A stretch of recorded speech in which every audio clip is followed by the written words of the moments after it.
Welcome, friends, to a journey that's as timeless as catching your first Pokémon on a quiet afternoon. Imagine this. It's 1996, and in a small corner of Japan, two visionaries, Satoshi Tajiri and his team at Game Freak, are about to unleash something magical on the world. A game where creatures of all shapes and sizes roam vibrant regions, waiting for you to befriend them, battle alongside them, and build unbreakable bonds. That game, Pokémon Red and Green. And from that spark, an empire was born, a franchise that's captured hearts, sparked rivalries, and evolved into a global phenomenon spanning games, anime, cards, and more. But today, we're not just reminiscing. We're diving deep into the complete timeline of every mainline Pokémon game, from those humble beginnings in 1996 all the way to the horizon of 2026. This isn't a rushed recap. It's a soothing, detailed narration designed to accompany your study sessions, unwind your evenings, or even lull you into the best dreams imaginable. Picture yourself drifting through Kanto's forests, Johto's misty peaks, and beyond with me as your guide. We'll explore each generation's innovations, the stories that defined eras, the remakes that breathed new life into classics, and the bold experiments that pushed the series forward. Why does this matter? Because Pokémon isn't just about collecting monsters, it's about growth, discovery, and the thrill of the unknown. Each game builds on the last, introducing new mechanics, deeper lore, and worlds that feel alive. From the pixelated charm of the Game Boy to the open expanses of modern Nintendo Switches, this timeline traces how a simple RPG became a cultural juggernaut, influencing gaming and pop culture for nearly 3 decades. So settle in, grab your favorite Pokémon plush or a warm drink, and let's embark on this epic odyssey. We'll start where it all began, in the sun-dappled region of Kanto, and weave our way through time, generation by generation. Whether you're a long-time trainer reliving the nostalgia or a newcomer curious about the legacy, this is your invitation to the Pokémon world. Ready? Let's catch 'em all through words and wonder. The spark of a dream. In the rural outskirts of Tokyo during the 1960s, a young boy named Satoshi Tajiri spent his summers knee-deep in the underbrush, his hands sticky from handling beetles and his eyes wide with wonder at the iridescent wings of cicadas. This wasn't just play for him, it was a passion that would one day redefine gaming forever. You know, it's fascinating how something as simple as chasing bugs through the woods could plant the seed for an empire. Tajiri grew up in Machida, where urbanization was creeping in, swallowing up the wild spaces he loved. He worried that future kids might never experience that thrill of discovery, the quiet excitement of finding a rare specimen and adding it to his collection. By his teens, he'd already published fanzines about insects, sharing his finds, with a small but dedicated circle of enthusiasts. But life took a turn when he discovered arcade games in the late 1970s. Suddenly, those electronic beeps and flashing lights pulled him into a new world, one where he could blend his love for collecting with the interactivity of technology. Fast forward to the early 1980s, and Tajiri, now in his 20s, found himself tinkering with computers in a cramped apartment. Japan was buzzing with the rise of personal computing, but resources were scarce. He started a small publication called Game Freak, a newsletter that reviewed and celebrated the burgeoning video game scene. It was more than a hobby. It was his way of connecting with like-minded creators. Through those pages, he met Ken Sugimori, an artist whose sketches captured the essence of games with a vibrant energy, and Junichi Masuda, a programmer with a knack for pushing code to its limits. Together, they formed the core of what would become Game Freak, a tiny studio operating out of Tajiri's family home. You can picture it: stacks of floppy disks, flickering screens, and endless nights debating what made a game truly addictive. Tajiri's bug-collecting days never left him. He began dreaming of a game where players could roam virtual landscapes, search for hidden creatures, and build their own collections, just like he had as a kid.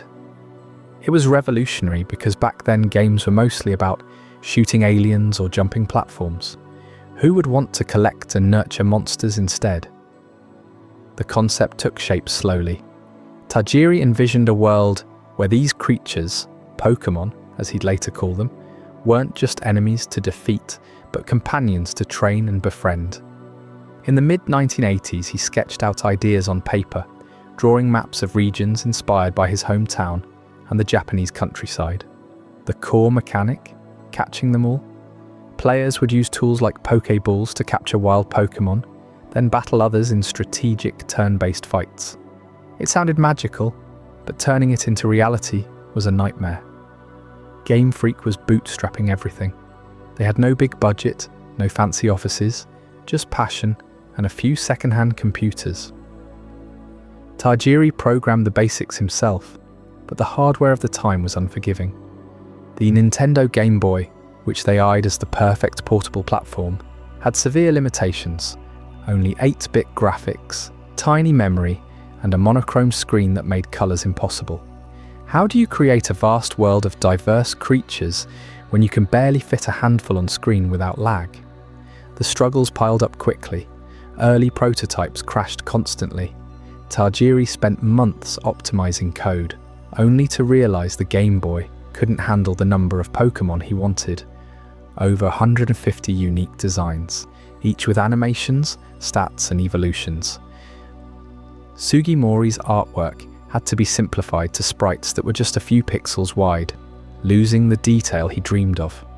Masuda recalled nights where the team debated scrapping entire features like trading Pokémon between players because the link cable technology was unreliable. Money was another beast. Game Freak funded development through sales of their newsletter and odd jobs, but it wasn't enough. By 1990, they were on the brink of bankruptcy. Tajiri even considered pivoting to a simpler puzzle game, just to stay afloat. You have to admire their grit. Here was a team of under 5 people, battling not just code but doubt from everyone around them. Publishers laughed off the idea. "Who wants to collect bugs in a game?" one executive reportedly said. It felt like the dream was slipping away, doomed by technology that couldn't keep up with their ambition. But then, in a twist that changed everything, Nintendo took notice. It was 1991, and the Big N was scouting for innovative titles to fill their Game Boy library. Shigeru Miyamoto, the legendary creator of Mario and Zelda, caught wind of Tajiri's project through industry whispers. Nintendo wasn't just any publisher. They were the gatekeepers of Japan's gaming renaissance. They saw potential in this quirky concept, a blend of RPG elements, exploration, and that addictive collection loop. In 1994, after years of refinements, they greenlit the project officially. Nintendo provided crucial support, better tools, funding to hire a few more hands, and access to their development kits. Tajiri's team poured everything into it, iterating on the story of a young trainer leaving home to become a Pokémon master, facing rivals and gym leaders along the way. The region, Kanto, was a love letter to Tajiri's childhood haunts, forests teeming with Pidgey, caves hiding Zubat, and lakes where Magikarp splashed. They even incorporated real insect behaviours. Some Pokémon would hide in tall grass, mimicking how stag beetles lurked under leaves. As development dragged into the mid-1990s, the pressure mounted. The Game Boy's battery life limited play sessions, so they designed short, rewarding encounters to keep players coming back. Battles became turn-based to make strategy accessible yet deep. Choose moves wisely, or your team could faint. Evolutions added progression, turning a weak Caterpie into a mighty Butterfree, through levels and items. But skepticism lingered even within the team. Could this really appeal to kids raised on fast-paced action? Tajiri believed it would, drawing from his own joy in collecting. He wanted players to feel that spark, that rush of completing a Pokédex, a digital encyclopedia of every creature. Nintendo's involvement stabilized things, but it wasn't smooth sailing. Deadlines loomed, and the final polish meant cutting features like dynamic weather or more complex AI. Still, by 1996, it was ready. On February 27, 1996, Pokémon Red and Green launched exclusively in Japan for the Game Boy. The world didn't know it yet, but this was the debut of turn-based battles and creature collection mechanics that would hook millions. At first, the audience was skeptical. Japanese gamers were used to titles like Tetris or Super Mario Land, quick, reflex-driven fun. A game about wandering, catching and training. It sounded niche, maybe even childish. Sales started modestly, with Game Freak's tiny team watching anxiously as copies shipped to stores. But word spread through schoolyards and playgrounds. Kids traded tips on catching rare starters like Bulbasaur, Charmander or Squirtle. The novelty of linking Game Boys to battle friends added a social layer no one expected. Within months, it climbed the charts, surprising even Nintendo. You can imagine the buzz. Have you caught a Pikachu yet? Echoing in arcades and classrooms. What made Red and Green stand out wasn't just the Pokémon themselves, 151 quirky designs from the adorable to the ferocious, but the sense of adventure it instilled. The Kanto region unfolded like a living map, with routes numbered simply, yet each hiding secrets. Gym badges earned through puzzle-like challenges rewarded persistence. And that Pokédex? It wasn't filler, it was the heart, urging you to explore every corner. Tajiri's vision shone through, a game that celebrated curiosity over competition, collection over conquest. Early reviews praised its depth, though some critics noted the grind of leveling up. For the developers, it was vindication. After a decade of hurdles, from hardware woes to near collapse, they'd created something enduring.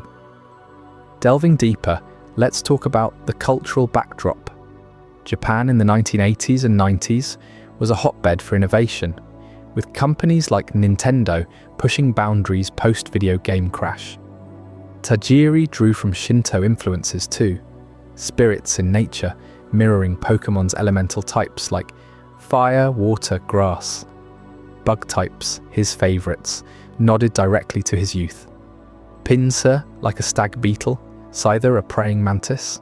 The team's small size forced creativity. Masuda composed the iconic chiptune soundtrack on a keyboard, melodies that still evoke nostalgia.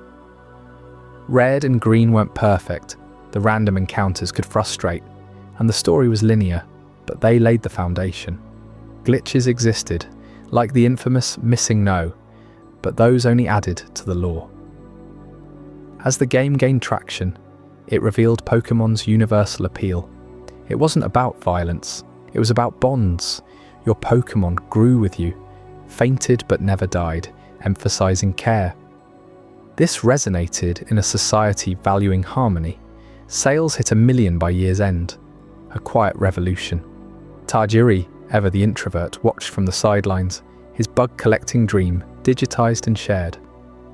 Game Freak evolved too, from newsletter to studio, thanks to Nintendo's faith. But this was just the beginning. The spark had ignited, and soon the world would catch fire. You might be wondering, how did this Japanese curiosity explode into a global phenomenon? That's exactly what we'll uncover in Chapter 2, Birth of a Phenomenon, where the international launch and cultural takeover begin to unfold in ways you won't see coming. Birth of a Phenomenon. On February 27, 1996, Pokémon Red and Green hit the shelves in Japan, marking the quiet debut of what would become the world's most addictive gaming empire. At first, it was just another cartridge in a sea of Game Boy titles, selling a modest 300,000 copies in its opening weeks. Hardly the blockbuster splash you'd expect from a franchise that's now worth billions. But here's the twist that turned everything upside down. Word of mouth started whispering through schoolyards and arcades, and before long, those whispers exploded into a nationwide frenzy. Kids who picked it up casually found themselves hooked, trading stories about their latest catches over lunch. And suddenly everyone wanted in. You know that feeling when a secret spreads like wildfire? That's exactly what happened here. Sales skyrocketed, to over 1 million units within months, proving that sometimes the best revolutions start small and build from pure, unfiltered excitement. What made this game so irresistible wasn't just the cute monsters or the endless exploration of the Kanto region. It was the way it pulled players together in ways no other game had before. Think about it. You're sitting there with your Game Boy, staring at your team of Pokémon, realizing you need that one missing creature to complete your Pokédex. But how do you get it? You can't just buy it or find it everywhere. No, you have to link up with a friend, cable those devices together, and trade. That simple act of connecting two Game Boys created bonds that felt unbreakable, like you were part of a secret club.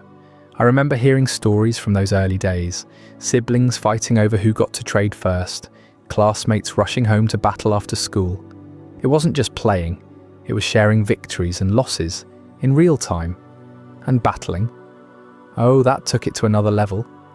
The mechanics were straightforward, yet brilliantly deep. Choose your Pokémon, unleash moves like Tackle or Ember, and watch type advantages play out in electric showdowns. Water beats fire, grass beats water. It's that rock, paper, scissors thrill, but with strategy layered on top. Players quickly learn to swap out their teams mid-fight, predict opponent patterns, and build rosters that countered every threat. What started as solo adventures turned into epic rivalries across devices. You'd link up, hear that satisfying beep as the connection locked in, and then it was on. Hours melted away as you tested strategies, laughed at close calls, or groaned over a surprise critical hit. These weren't isolated experiences. They forged friendships that lasted years. Imagine linking with a neighbour you barely knew, only to end up spending weekends planning the ultimate gym-crushing team. That's the magic. Pokémon didn't just entertain, it connected people, device to device, heart to heart. As the frenzy built in Japan, something even bigger was brewing on the horizon. Nintendo saw the potential and decided to polish the formula for a wider audience. Enter Pokémon Blue, released in October 1996 exclusively in Japan at first. It wasn't a total overhaul, but the refinements were genius. Blue kept the core of Red and Green intact while tweaking the wild encounter rates to make rarer Pokémon appear a bit more often.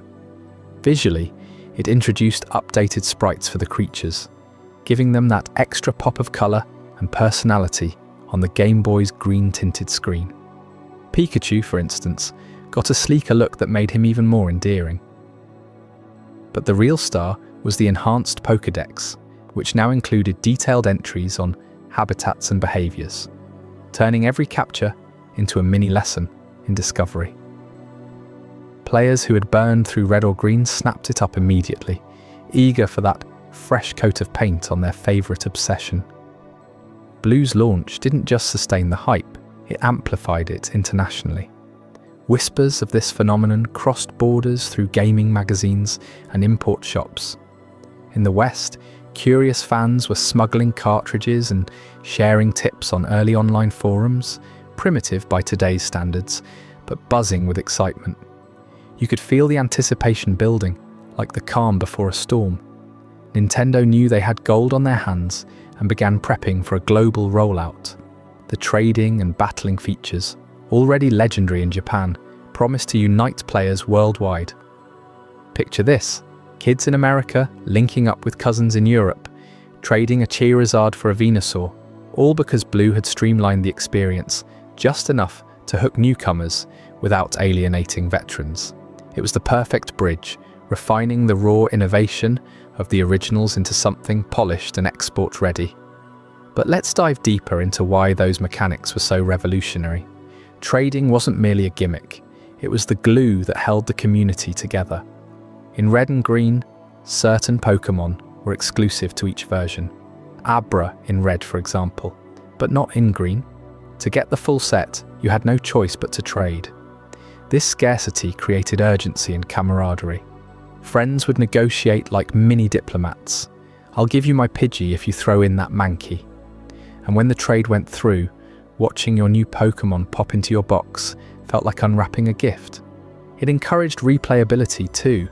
Why stop at one version when trading opened up the whole world?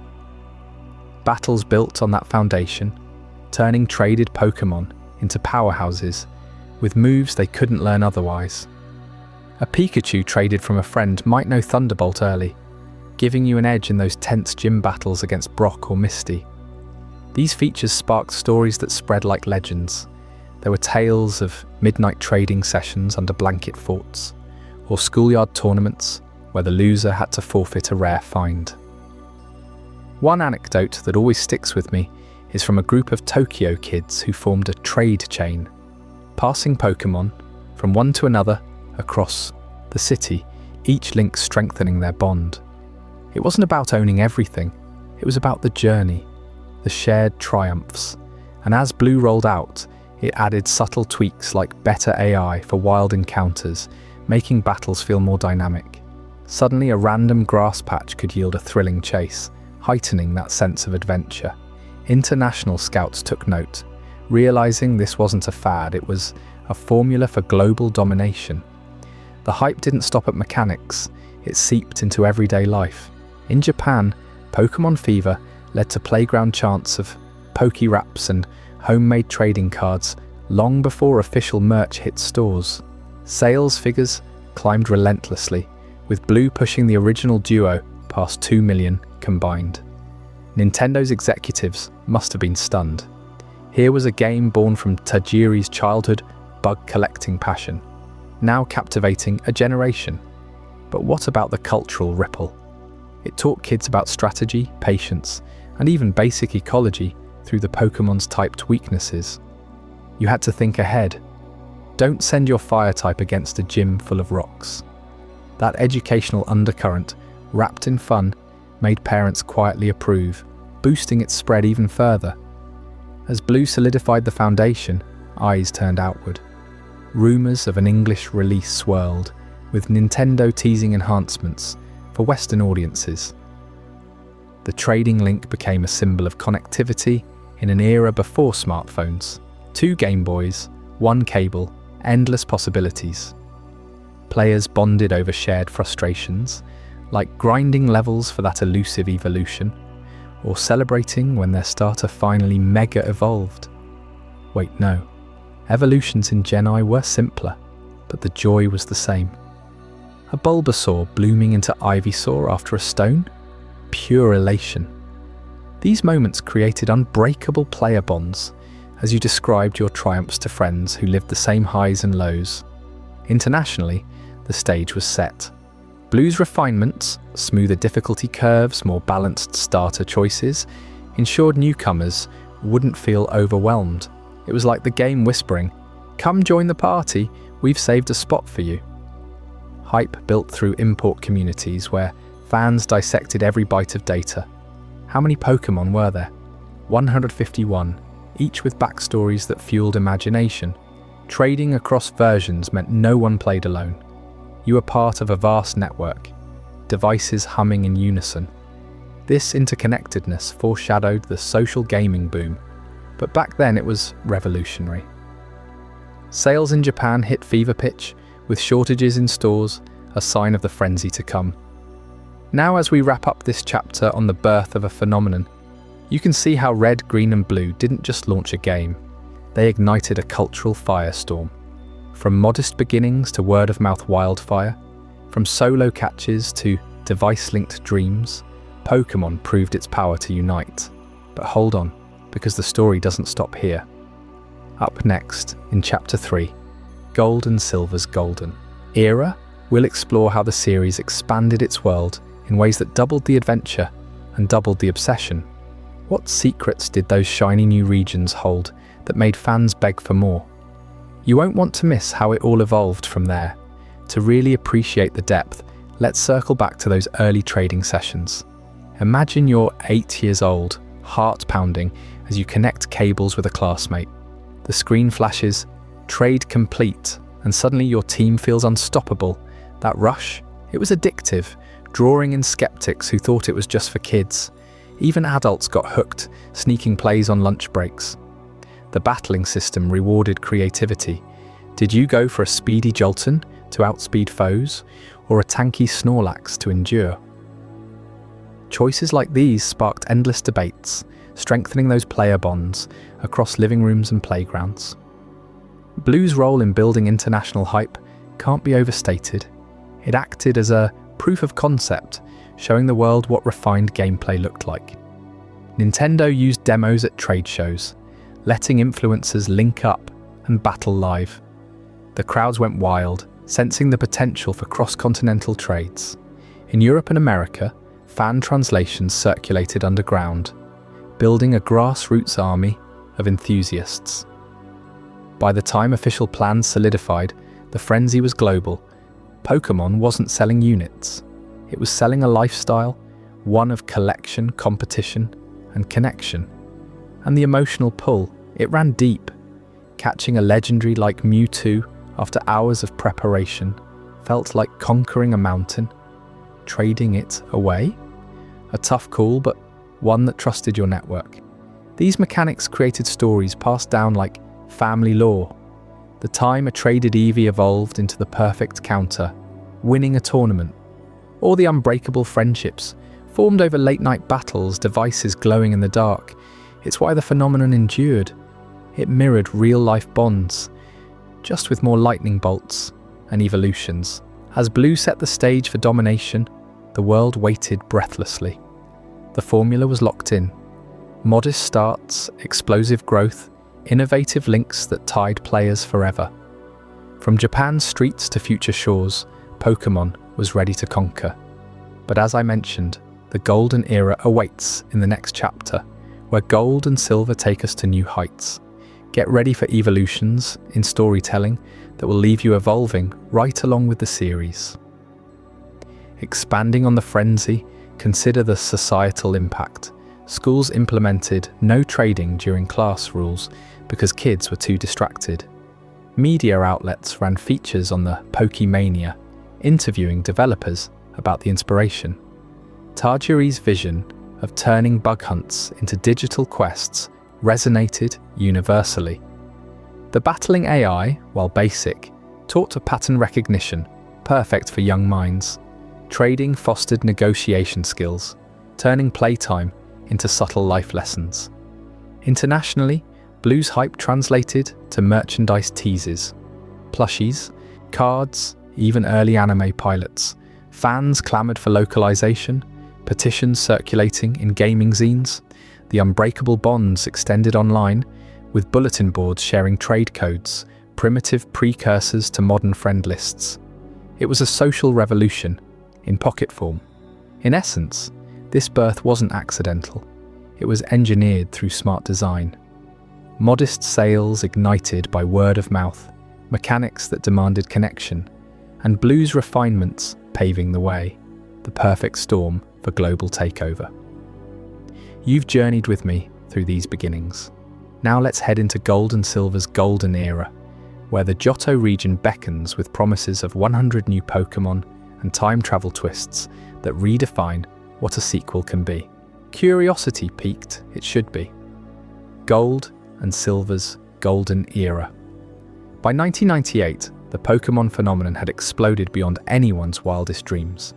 But Game Freak faced a storm of challenges that nearly derailed their next big leap.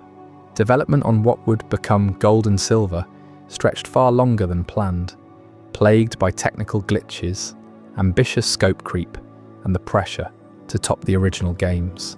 Remember how Red and Green laid the foundation with Kanto's 8 gyms and that epic Elite Four showdown? Well, the team wanted to double down on everything, pushing the Game Boy Color's limits to the brink. Bugs in the new engine caused crashes during playtests, and integrating color palettes meant rewriting chunks of code from scratch.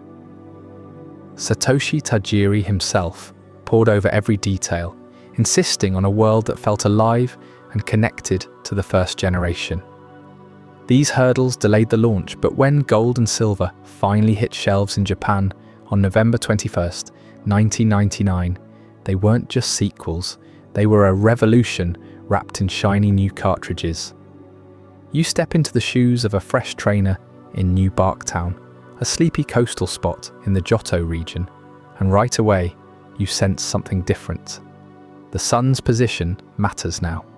For the first time, Pokémon Gold and Silver introduced a real-time clock that tracks day and night cycles, pulling you deeper into this vibrant world. Imagine waking up at dawn to find Hoothoot perched on branches, a nocturnal owl Pokémon that only appears after sunset, its eyes glowing in the twilight. Or chasing after Chikorita, your starter, only to realize certain wild encounters shift based on the hour. Stantler roaming the plains by moonlight, while daytime brings buzzing Bellsprout. This wasn't just a gimmick, it forced you to plan your adventures around the clock, making every journey feel dynamic and unpredictable. Why did they add this? Because Tajiri drew from his own childhood bug collecting days, where time of day changed what you could find. It turned Pokémon into a living ecosystem, where your watch became as essential as your Pokéballs. But the real game changer came with breeding. No more relying solely on random encounters or trades to complete your Pokédex. Now, you could take 2 compatible Pokémon to the day, care on Route 34, leave them to bond, and return to an egg that hatches into a new life. Picture this. You've got a male Pikachu from Kanto and a female Pichu from Johto. Pop them in, and soon you're cradling a baby Pikachu with inherited moves you couldn't get otherwise. It added layers of strategy, letting you breed for perfect IVs or pass down egg moves like Volt Tackle, which Pikachu learns only through this method. Parents and kids alike spent hours theorizing pairings, turning the game into a family science project. These features didn't just extend playtime, they made you feel like a true Pokémon breeder, nurturing the next generation in a cycle that mirrored real-life evolution. And with the clock ticking, you had to time your pickups just right, or risk missing out on rare hatches during prime hours. Johto itself was a masterstroke, expanding the universe without overshadowing Kanto's legacy. Starting in the west, you traverse misty forests, ancient ruins, and bustling cities like Goldenrod, where the massive department store tempts you with rare items. But here's the twist that blew minds. After conquering Johto's 8 gyms and the Pokémon League, you don't stop. A ship called the SS Aqua carries you east to Kanto, letting you revisit old haunts with your beefed-up team. It's seamless, like the regions and neighbours sharing a border, and suddenly your level 50+ squad makes those early game trainers look like easy pickings. This post-game content doubled your adventure's length, turning a solid 20-hour story into a 40-hour epic. You battle familiar faces, your rivals evolved, gyms have new leaders, and even challenge the original Elite Four again, now with a vengeance. The Pokédex ballooned to 251 entries, effectively doubling the roster from Generation 1. Johto introduced 100 new Pokémon, each tying into the theme of Heart and Gold. Think the majestic Lugia, guardian of the seas, or the fiery Ho-Oh, symbol of rebirth. But the real excitement came from evolutions that twisted what you thought you knew. Take Zubat, that annoying cave dweller from Kanto. Back then, it topped out as the speedy Golbat, reliable but unremarkable.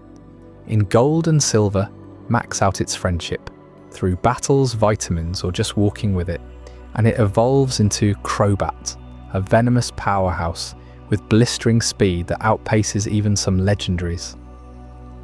Friendship as a mechanic? It was revolutionary, rewarding loyalty over raw grinding. Suddenly that Zubat you'd overlooked became a star, zipping through battles with Cross Poison and Confuse Ray. Other surprises popped up too.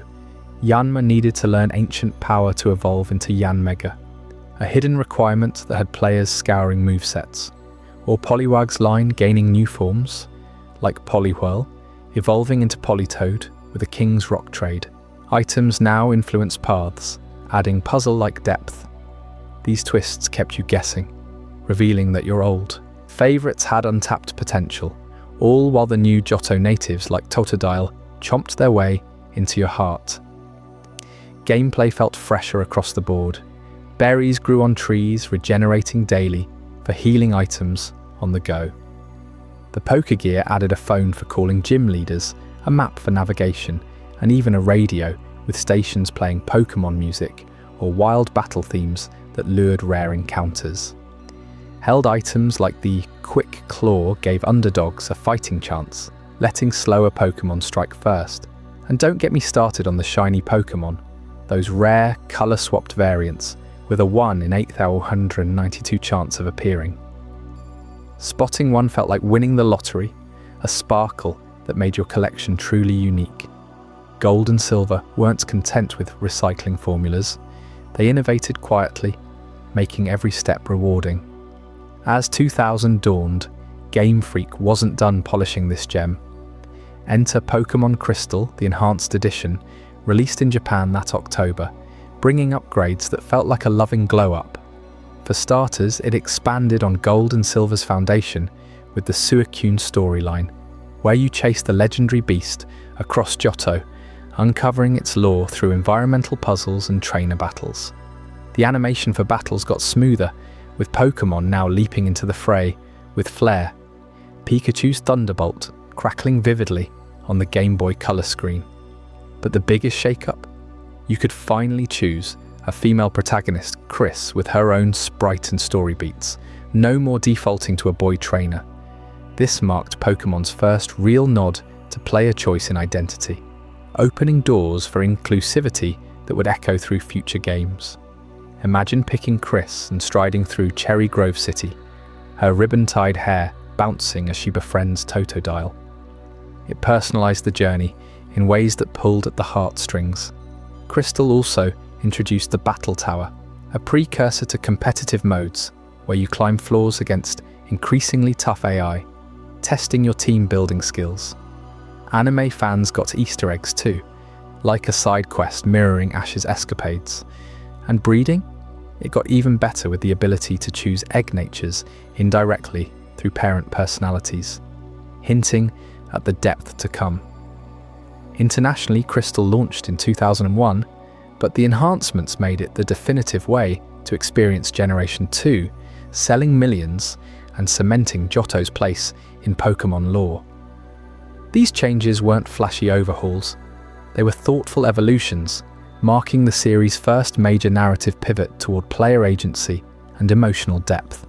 You weren't just collecting anymore, you were shaping stories, friendships, and legends. What made Gold and Silver's era truly golden was how it balanced nostalgia with novelty. Returning to Kanto felt like coming home after years away. Your Charmander now a Charizard dominating Brock's Onyx with one ember, yet Johto's folklore-inspired designs, from the ghostly Misdreavus to the steel-clad Skarmory, added a mythical layer that Kanto lacked. The music, unforgettable. The Goldenrod Game Corner's jazzy tunes, or the eerie bell tower theme that builds suspense as you ascend. Trainers had personalities now, dishing banter that made battles memorable. "You're going down, kid," shouts a hiker, his Geodude charging. It humanized the world, making losses sting and wins sweeter. Economically, these games were a juggernaut. Gold and Silver sold over 23 million copies worldwide, with Crystal pushing the total past 30 million for Gen 2. Merchandise flooded stores, plush Ho-Oh birds, trading cards featuring new Evos, and the anime adapted seamlessly, introducing Misty's Johto travels. But beneath the success, Game Freak learned hard lessons from those development woes. They streamlined future projects, ensuring innovations like the clock and breeding became staples. You could trade back to Gen I for full Pokédex completion, linking eras and creating a shared universe that fans obsessed over. Think about the rival dynamic too. Your silver-tongued foe starts with Chikorita opposite your Cyndaquil, evolving into Meganium while taunting your progress. But in Crystal, his story deepens with redemption arcs, showing growth that mirrors your own. These touches elevated Pokémon from monster tamer to character-driven tale, and the legendaries, Articuno, Zapdos, and Moltres returned, but now joined by the Beast Trio, Entei, Raikou, and Suicune, roaming Johto endlessly, turning capture into a marathon chase that tested patience and strategy. As you wrap up Crystal's enhanced adventure, standing atop the Pokémon League with your champion title, You can't help but wonder what's next. The series had grown from a quirky RPG into a global empire, but horizons beckoned with new lands and fiercer challenges. Up next, dive into Hoenn's Tropical Revolution, where oceans teem with secrets and rivalries heat up like a summer storm. You won't want to miss how this watery world flips the script on everything you've known. Hoenn's Tropical Revolution. In 2002, the Pokémon world didn't just expand, it exploded into a vibrant, sun-soaked paradise that forever changed how we battled and bonded with our teams. Ruby and Sapphire hit the Game Boy Advance, thrusting players into the tropical region of Hoenn, a place where volcanic peaks met endless oceans, and every step felt like diving into a living ecosystem. You start as a young trainer, leaving your quiet hometown of Littleroot, but right away, you're hit with the game's bold innovations that make every encounter feel fresh and unpredictable. Double battles become the norm here, forcing you to think 2 steps ahead as you command pairs of Pokémon at once. Picture this. Your starter, whether it's the fiery Torchic or the watery Mudkip, teams up with a newly caught ally against a wild foe and its partner. No more one-on-one predictability. Now strategy hinges on synergies, like using a grass type to weaken a water and fire duo simultaneously. It's chaotic at first, but exhilarating, turning battles into a dance of coordination that rewards clever type matchups and timing. What really shakes things up, though, is the weather system woven into every fight. Hoenn's climate isn't just backdrop, it's a game changer that can turn the tide in seconds. Rain might boost your water moves while weakening fire ones, or harsh sunlight could amplify Solar Beam's power, but drain HP over time. You feel the environment pressing in, making you scout the terrain before leaping into combat. In the humid forests of Route 102 or the stormy seas around Dewford, weather shifts dynamically, influenced by abilities like drizzle from Pelipper or drought from Camerupt. Suddenly you're not just picking Pokémon for their stats, you're building teams around these elemental forces. Remember that first gym battle against Roxanne in Rustboro? Her rock types hit hard, but if you trigger Sandstorm with a Tyranitar later on, it chips away at your foes while shielding your own. This layer adds depth that keeps you replaying routes, experimenting with held items like damp rock to prolong rain, or mystic water to enhance moves under the right conditions. It's Pokémon evolving from a simple collector's dream into a tactical masterpiece, where nature itself becomes your ally or adversary. As you sail through Hoenn's archipelago, the story pulls you deeper with a conflict that's as epic as it is timely. Team Magma and Team Aqua emerge as rival factions, each with a vision to reshape the world in their image.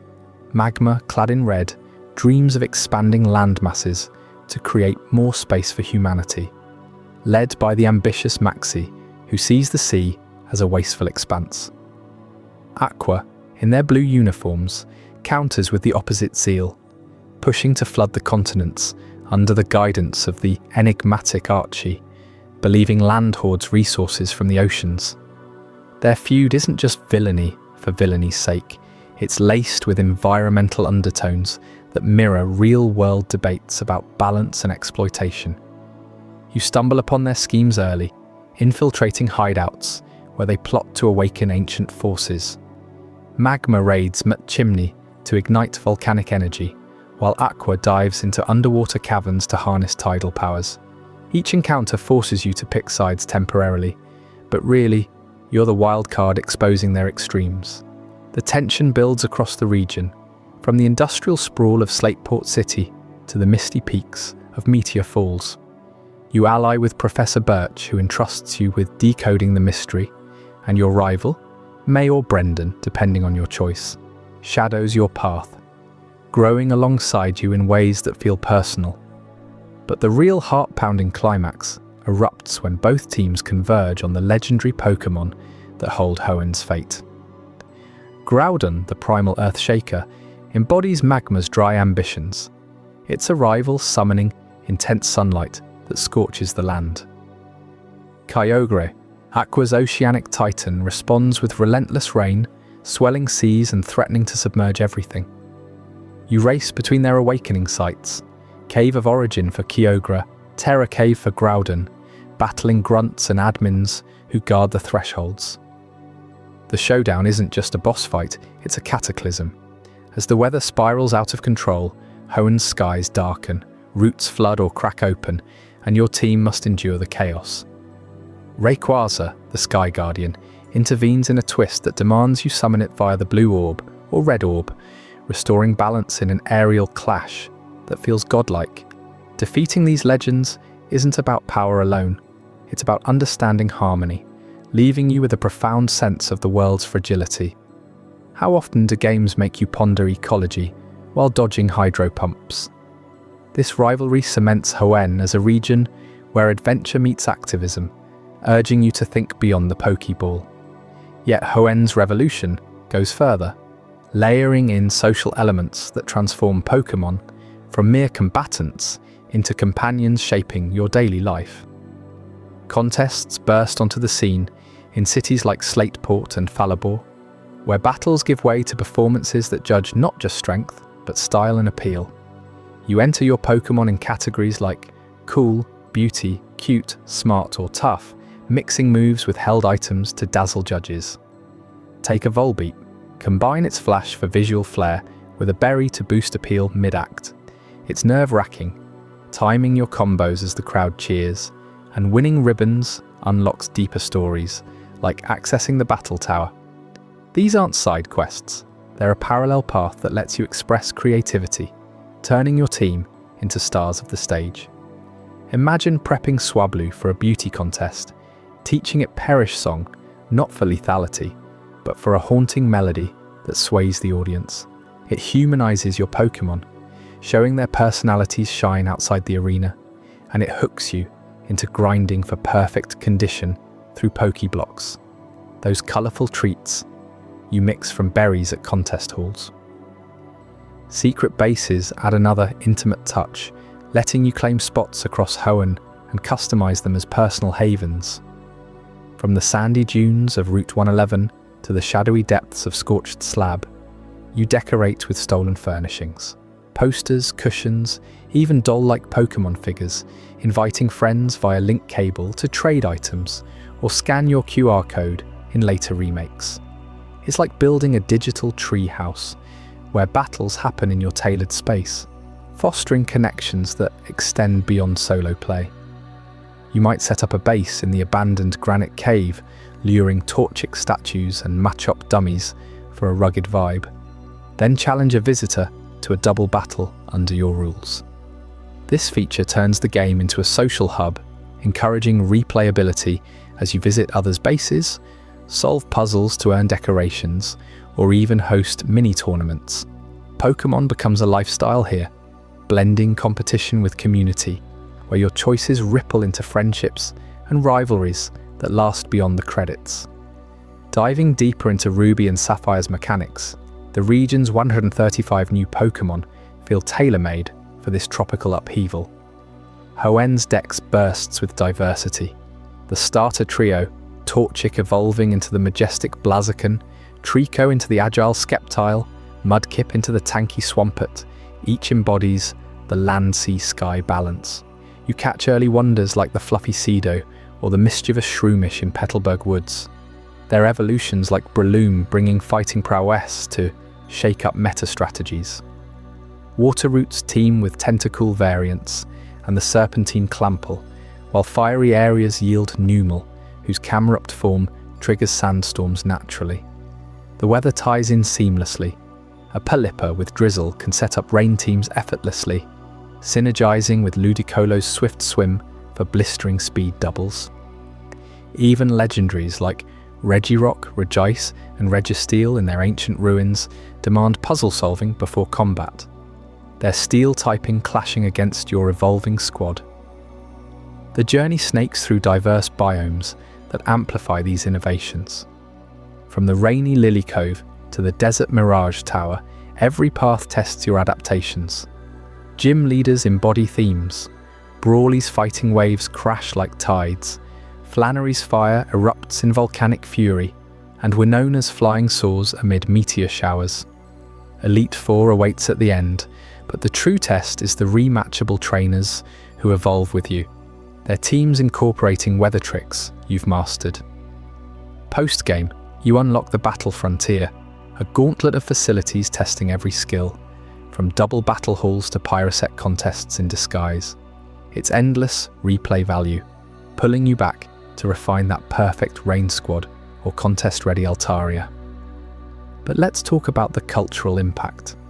Released in Japan in November 2002 and globally in 2003, Ruby and Sapphire sold millions, revitalizing the franchise after Gold and Silver's shadow.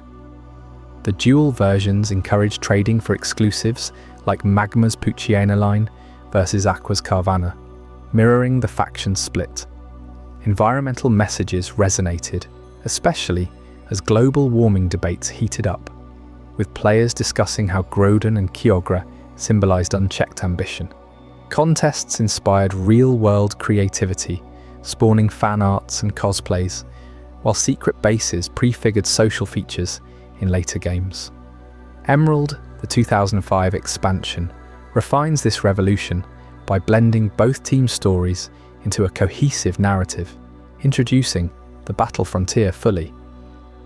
But Ruby and Sapphire laid the groundwork, making Hoenn a benchmark for innovation. You can't help but feel the thrill of that first double battle under pouring rain, or the awe of calming titans locked in primal fury.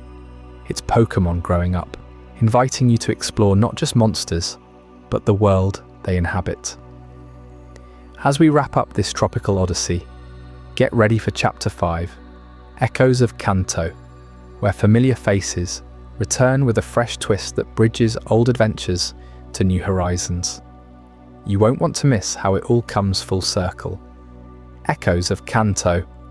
In 2004, the Pokémon world turned back the clock in the most exhilarating way possible, as Fire Red and Leaf Green arrived to resurrect the original Kanto region with a fresh coat of paint that made every familiar path feel brand new. You remember those early days of Red and Green, right? The blocky sprites and simple battles that hooked us all. Well, these remakes didn't just polish them up, they transformed the entire experience, updating the graphics to match the vibrant style of Ruby and Sapphire, while keeping the heart of Generation 1 intact. Suddenly, you could see the waves crashing on Route 1 with crystal clear detail, and Pikachu's cheeks sparked with a realism that pulled you right back into that nostalgia, but with all the advancements we'd come to expect from Game Freak. What made Fire Red and Leaf Green stand out even more was how they expanded the story without overshadowing the classics. Picture this: after conquering the Elite Four and becoming champion, you're not done yet. A mysterious call leads you to the Seavai Islands, a chain of 7 uncharted lands floating just south of Kanto. These weren't just filler areas, they were a treasure trove of secrets. One island hides a rocket base, where Team Rocket's scheming unfolds in unexpected ways, forcing you to team up with old allies like Build a Pokémon storage guy. Another reveals ancient lore about legendary birds, tying into the original lore, but adding layers of intrigue with new quests involving rare items and even a submarine adventure. It was like Game Freak saying, "You've grown as a trainer, here's more world to explore." And explore you did, hopping between islands on ferries, uncovering hidden dungeons, and battling wild Pokémon that felt exotic compared to Kanto's mainland. The Seavai Islands mystery wasn't just an add-on, it breathed life into the post-game, making victory feel like the start of something bigger, not the end. But let's talk about the mechanics that truly revolutionized how we played. Fire Red and Leaf Green introduced wireless trading and battling for the first time on the Game Boy Advance, using an adapter that linked up to 4 players without cables. Imagine sitting in your room, no messy link cables to tangle, just pure seamless connection. You could trade your hard-earned Venusaur for a friend's Charizard in seconds, or jump into a heated battle where strategies unfolded in real time. This wasn't just convenient, it connected players across the globe in unprecedented ways. Suddenly, completing your Pokédex wasn't a solo grind. It was a community effort. Friends swapped stories about rare catches, and online forums buzzed with trades for shinies or event Pokémon. That wireless debut sparked something massive, a remake renaissance.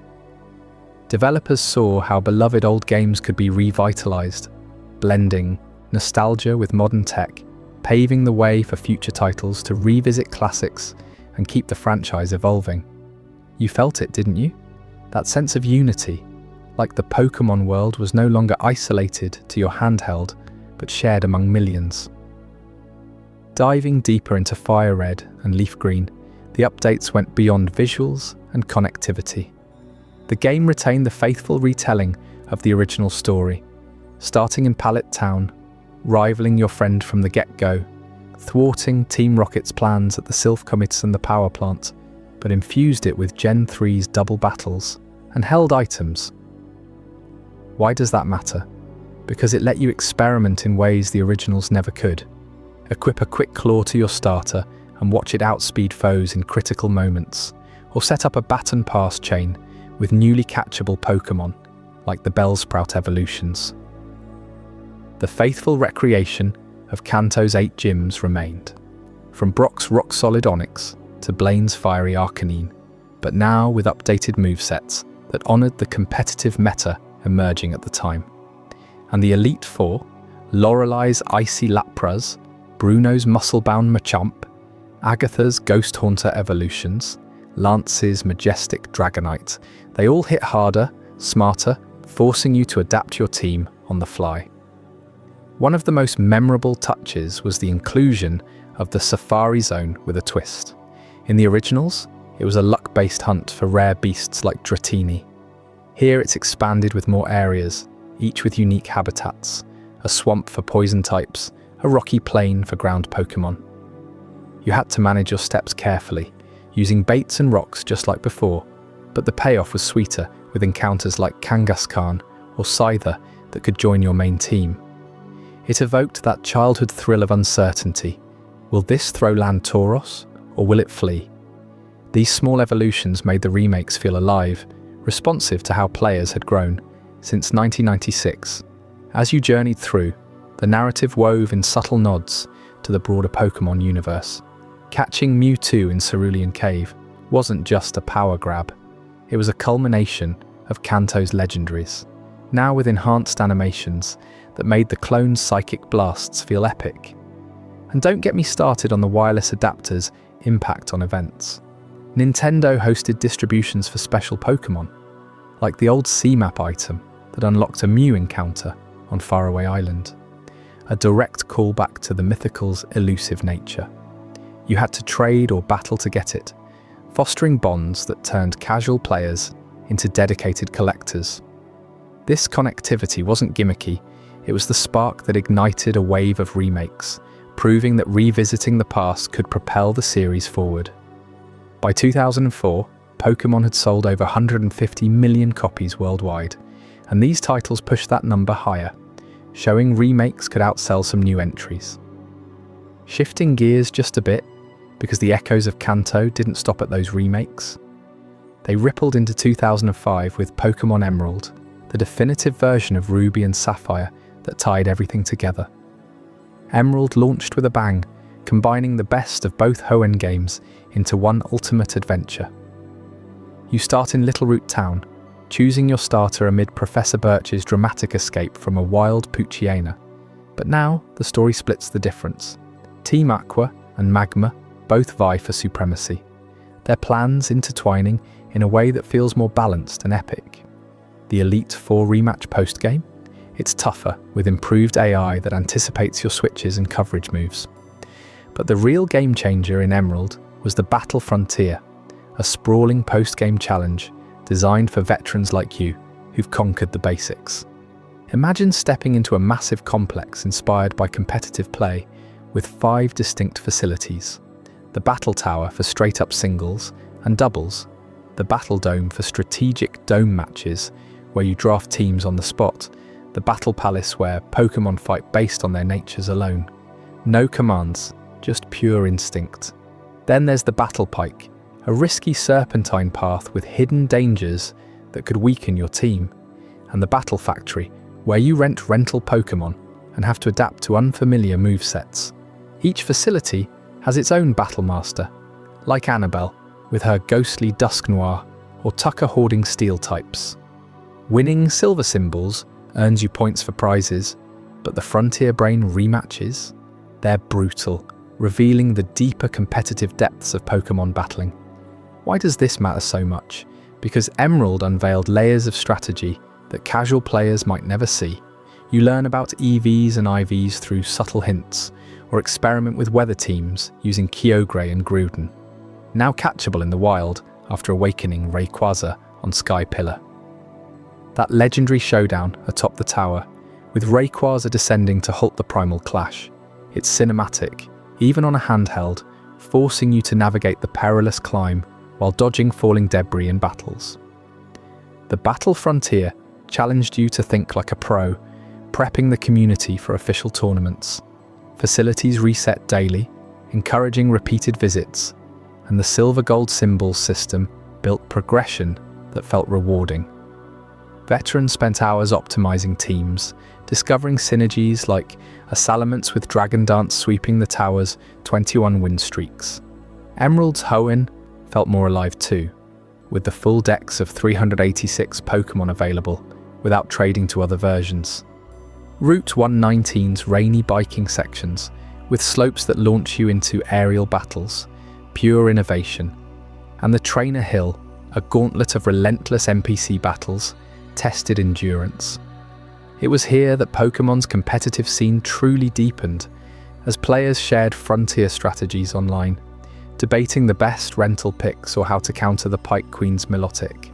This wasn't just an expansion, it was a masterclass in longevity, keeping you engaged long after the credits rolled. Tying back to those Kanto echoes, Emerald's innovations built on Fire Red and Leaf Green's wireless foundation. While the remakes focused on connectivity, Emerald pushed competitive play, showing how remakes and enhanced versions could coexist, each elevating the other. You traded Pokémon from Kanto to Hoenn wirelessly, building dream teams that crossed regions. A Venusaur holding a Miracle Seed, dominating grass weaknesses in the frontier. It created a renaissance where old and new blended seamlessly, making every game feel part of a larger tapestry. As we wrap up these echoes of Kanto, think about how these titles didn't just revisit the past, they redefined what Pokémon could be. Connected, challenging, and endlessly replayable. The wireless trades that linked friends, the Sevi mysteries that expanded horizons, the battle frontier that honed skills, they all set the stage for even greater evolutions ahead. But hold on, because next in Chapter 6, Sinnoh's Diamond Legacy, you'll discover how a snowy region and dual protagonists brought a whole new layer of mythology and multiplayer magic to the series, in ways that will leave you questioning just how far Pokémon could stretch its wings. What secrets does Sinnoh hold that changed everything? Stick around to find out. Sinnoh's Diamond Legacy. In 2006, Pokémon Diamond and Pearl arrived on the Nintendo DS, marking the dawn of Generation 4 and thrusting players into the Sinnoh region, a land where the very fabric of time and space bends to ancient legends. You step off the boat in Twinleaf Town, your starter Pokémon at your side, maybe a feisty Turtwig, a fiery Chimchar, or a watery Piplup, and suddenly, you're not just training creatures, you're unraveling mysteries that echo through the cosmos. What if the Pokémon world wasn't just about battles and badges, but about controlling the flow of existence itself? That's the bold hook Game Freak dangled right from the start, with Dialga and Palkia as the towering guardians at its heart. Journey unfolding across Sinnoh's misty mountains and sprawling lakes. Your rival, that cocky kid from next door, challenges you early on, but the real stakes ramp up when Team Galactic enters the picture. Led by the enigmatic Cyrus, they're not your typical villainous crew chasing power for power's sake. No, they're obsessed with perfection, willing to shatter reality to achieve it. As you climb Mount Coronet, the region's colossal centerpiece, piercing the clouds, whispers of legend grow louder. Dialga, the temporal Pokémon, embodies time itself, its steel-blue body rippling like clockwork, roaring with the power to warp seconds into eternities. Then there's Palkia, the spatial Pokémon, a pearl-pink behemoth that twists dimensions, folding space like origami. These aren't just endgame bosses. They're the deities who birthed the universe, according to Sinnoh's myths. You feel the weight of that lore pressing down as you navigate the game's dual versions. Diamond for time's unyielding march, pearl for space's infinite expanse. It's a thematic pivot that makes every clock tick and every horizon feel alive with possibility. But let's dive deeper into how this theme plays out in your adventure. Early on, you might notice subtle nods. Pokémon like Bronzor, an ancient relic floating with psychic echoes of forgotten eras, or the way time-based evolutions, like Eevee into Espeon under the morning sun, tie into the daily cycle. As you collect the 8 gym badges, from Rourke's rock-solid Orbur mine to Cynthia's dragon-dominated Elite Four showdown, the narrative builds to a climax at the Spear Pillar. There, under a stormy sky, Cyrus summons Dialga or Palkia, depending on your game, and the screen shudders as reality frays. You battle not just the beast, but the idea of chaos unleashed. Dialga's roar of time freezes the action, a move that skips turns and embodies stalled moments, while Palkia's spatial rend slices through the battlefield like a rift in the world. It's exhilarating, isn't it? That rush when you catch one, adding a legend to your team, knowing you've tamed the untamable force of existence. Game Freak didn't stop at cosmic spectacle though. They layered in mechanics that made Sinnoh feel fresh and immersive, pulling you deeper into its world. The DS's dual screens shine here, with the top displaying your map and the bottom handling battles, but the real innovation comes in exploration. Remember the first time you accessed the Sinnoh Underground? It's this hidden layer beneath the surface, a sprawling network of caves accessible from nearly anywhere via a simple touchscreen tap. What starts as a casual dig turns into an addiction, your stylus scraping away at virtual soil to unearth fossils, rare stones, and evolutionary items. You're not just mining, you're an archaeologist in a Pokémon paradise, uncovering treasures like the armor fossil or a shiny duskstone that could evolve your Murkrow into a sleek Honchkrow. This underground minigame adds those exploration twists you crave, breaking the linear path of previous games. Spend hours chiseling away, and you might strike gold, literally, with golden relics that fetch big bucks at the exchange. Or trade spheres with friends via the DS's wireless link, turning solitary digging into a social hunt. It's a clever nod to Sinnoh's mining heritage, inspired by Japan's real-world coal regions, and it rewards patience with surprises. Imagine unearthing a rare trapinch underground, far from its desert home, or piecing together ancient wall carvings that hint at the Lake Guardians. Uxie for knowledge, Mesprit for emotion, Azelf for willpower. These trios, encountered in serene lakes scattered across the map, tie back to the time-space theme, balancing the grand forces of Dialga and Palkia with intimate, personal powers.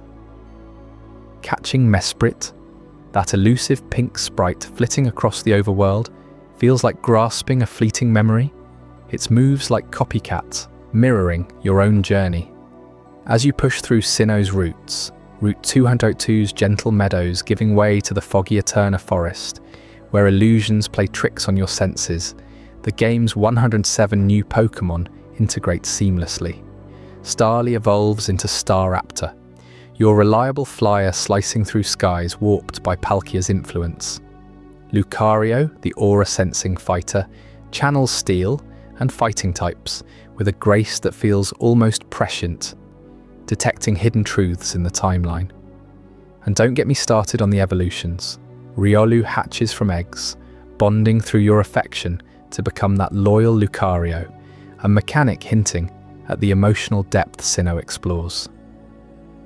Battles evolve too, with the physical special split finally clarifying type matchups. No more guessing if a move hits hard based on the Pokémon wielding it. It's a quality of life upgrade that makes strategizing feel intuitive, like time itself aligning in your favor. By the time you reach the Pokémon League, high atop the Victory Road's twisting caverns, you've internalized Sinnoh's philosophy. Cynthia, the champion, isn't just tough. Her Garchomp embodies the region's raw power, a dragon-ground behemoth that could rend space if unleashed. Defeating her cements your legend, but the post-game beckons with the PAL Park, where you transfer Pokémon from older games, bridging timelines across generations. It's a meta-touch that reinforces the theme, your Kanto veterans mingling with Sinnoh natives, as if Dialga had looped them forward. 2 years later, in 2008, Platinum polished this diamond in the rough, expanding the lore in ways that still twist minds today. You return to Sinnoh, but now the stakes fracture further with the Distortion World, a realm where gravity flips, platforms hover in void, and logic unravels like a bad dream. Giratina, the renegade Pokémon, rules here, a ghostly dragon banished for its wrath, its altered form, a hulking shadow that distorts everything it touches. Platinum's story amps up Team Galactic's threat. Cyrus doesn't just summon Dialga or Palkia, he drags you into this parallel dimension to confront the imbalance his actions create. Navigating the Distortion World is a puzzle in motion. No wild encounters, just environmental hazards, where you solve riddles by flipping perspectives, led by the quirky Kieran and the enigmatic Looker from International Pokeforces. This mind-bending revelation deepens the time-space saga. Giratina isn't a villain, it's the guardian of antimatter, the third wheel to Dialga and Palkia's duo, ensuring balance in the chaos. Battles here ignore abilities like Levitate, forcing raw adaptation. Your team scrambles as shadows creep and paths invert.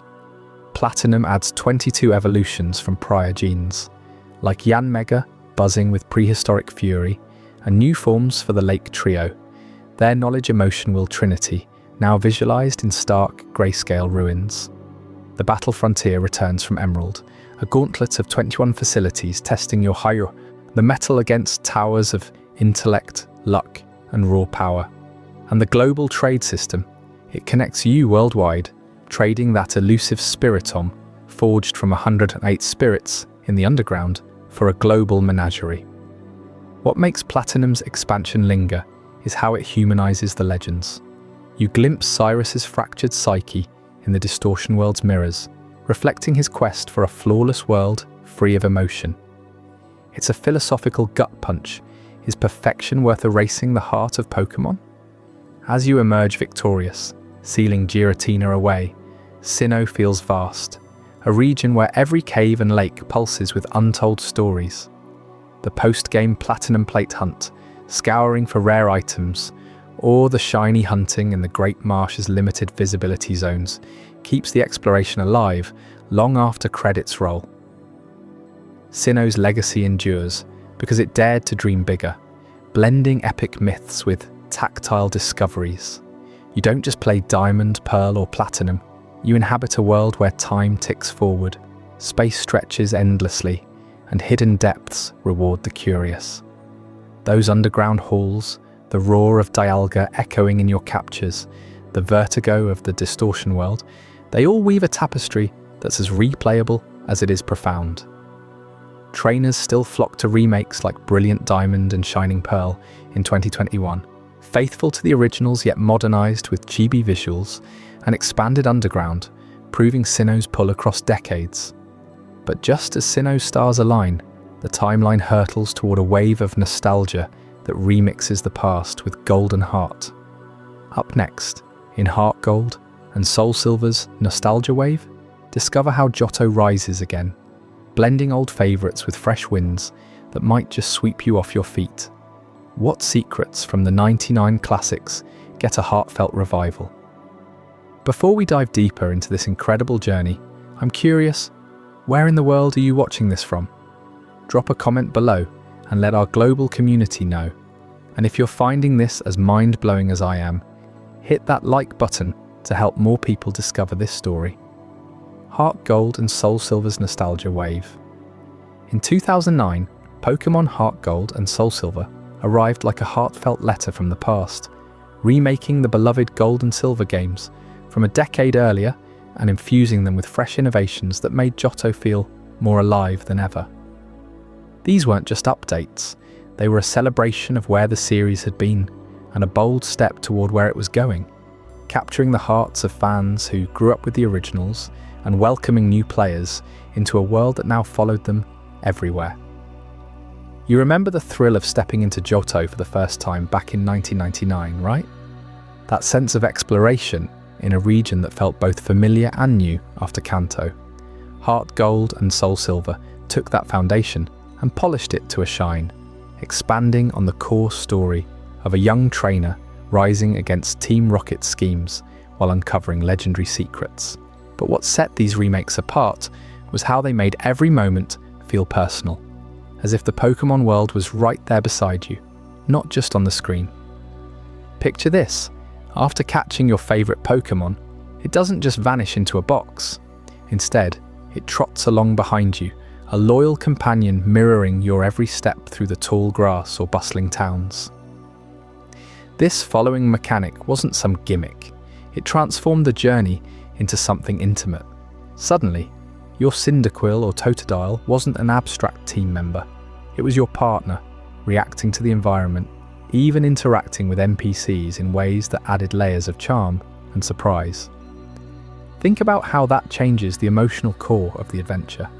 In the originals, battles and catches were the focus, but here, the quiet walks between gyms became highlights.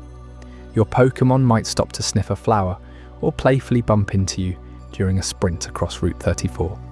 It personalised Johto in a way that made you feel like you were truly bonding, turning what could have been a nostalgic revisit into a deeply affectionate experience. And it's not just cosmetic. These followers could even help in subtle ways, like distracting wild Pokémon to make encounters easier, or joining in on Pokéathlon events. Those mini-games that echoed the spirit of the series' playful side. You could spend hours training them in stadiums, competing in hurdles or disc throws, all while your lead Pokémon cheers from the sidelines. It was Game Freak's way of saying, this world is yours to inhabit, not just conquer. But the real genius of Heart Gold and Soul Silver lay in how they connected the dots across generations, weaving Johto back into the larger tapestry of the Pokémon universe. After defeating the Elite Four and claiming your title, the postgame didn't end the story, it expanded it. You could return to Kanto just like in the originals, but now with enhanced graphics and mechanics that made revisiting Red on Mount Silver feel epic. Yet the remakes went further by tying loose ends from Sinnoh, that snowy region from Diamond and Pearl. Remember those mysterious ruins and legends in Sinjo Ruins? In Heart Gold and Soul Silver, you unlock a special event there, summoning a shimmering egg that hatches into one of the creation trio, Dialga, Palkia, or Giratina, depending on your version.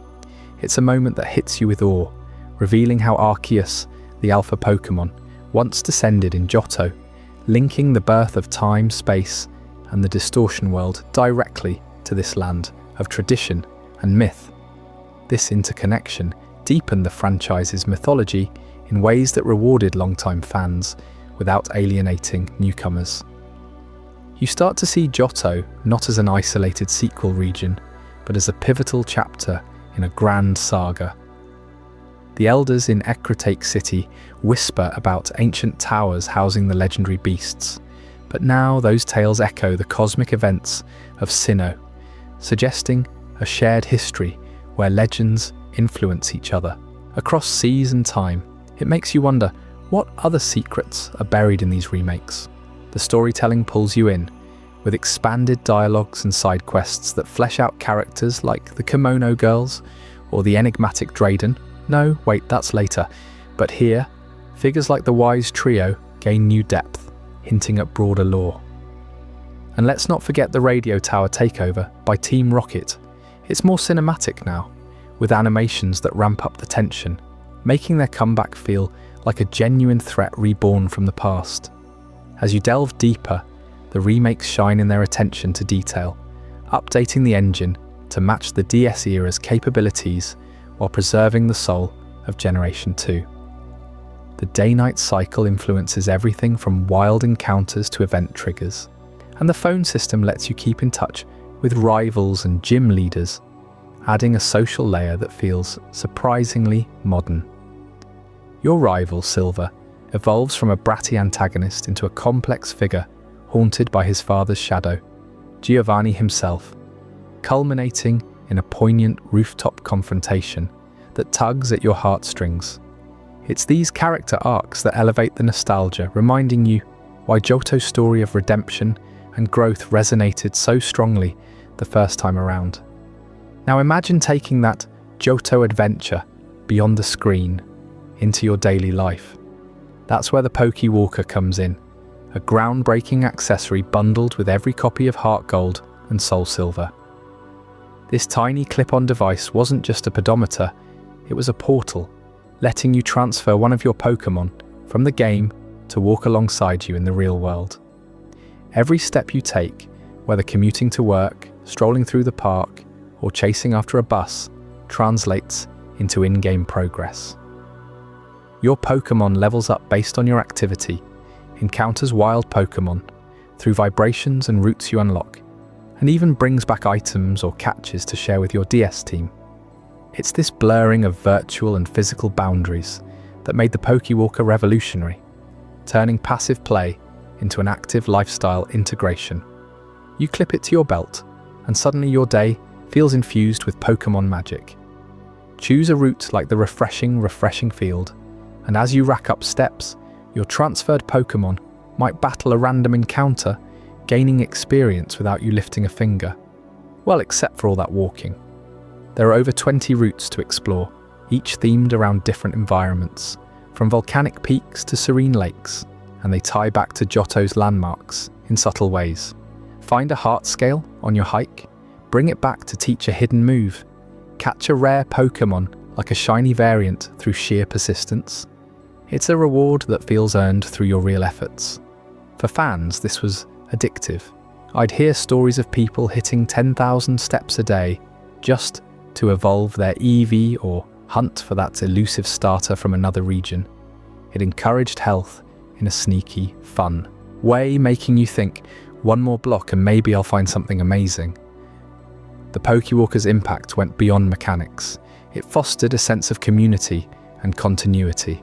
You could trade Pokémon via infrared with friends walkers, swapping stories about your urban adventures or countryside rambles. It blurred those lines so seamlessly that Pokémon didn't feel confined to the console anymore. They were part of your routine, companions in the mundane turned extraordinary, and when you sync back to the game, that Pokémon returns stronger, ready to tackle the World Cup or battle in the Pokeathlon. It's no wonder these remakes sold millions, reigniting passion for Johto while introducing mechanics that influenced future titles. The nostalgia wave wasn't just about looking back, it was about carrying the past forward, step by step. Diving deeper into the lore ties, consider how Heart Gold and Soul Silver amplified the interconnected histories. The Sinnoh connections aren't isolated, they ripple through the post-game. After the main story, you can challenge Cynthia, the Sinnoh champion, in a cameo battle that feels like a crossover event before crossovers were commonplace. Her team, adapted to Johto's level curve, tests your mastery and underscores the shared pantheon of legends. But it's the mythological depth that truly enchants. The remakes expand on the Tin Tower and Bell Tower legends, where Ho-Oh and Lugia reside, now with clearer ties to Arceus's creation myth. In one poignant scene, you witness the rainbow-winged Ho-Oh reviving the burned tower's Pokémon, a moment of resurrection that parallels Sinnoh's themes of life and distortion. It makes the franchise's world feel vast and cohesive, like puzzle pieces snapping into place. You can't talk about these games without mentioning the music either.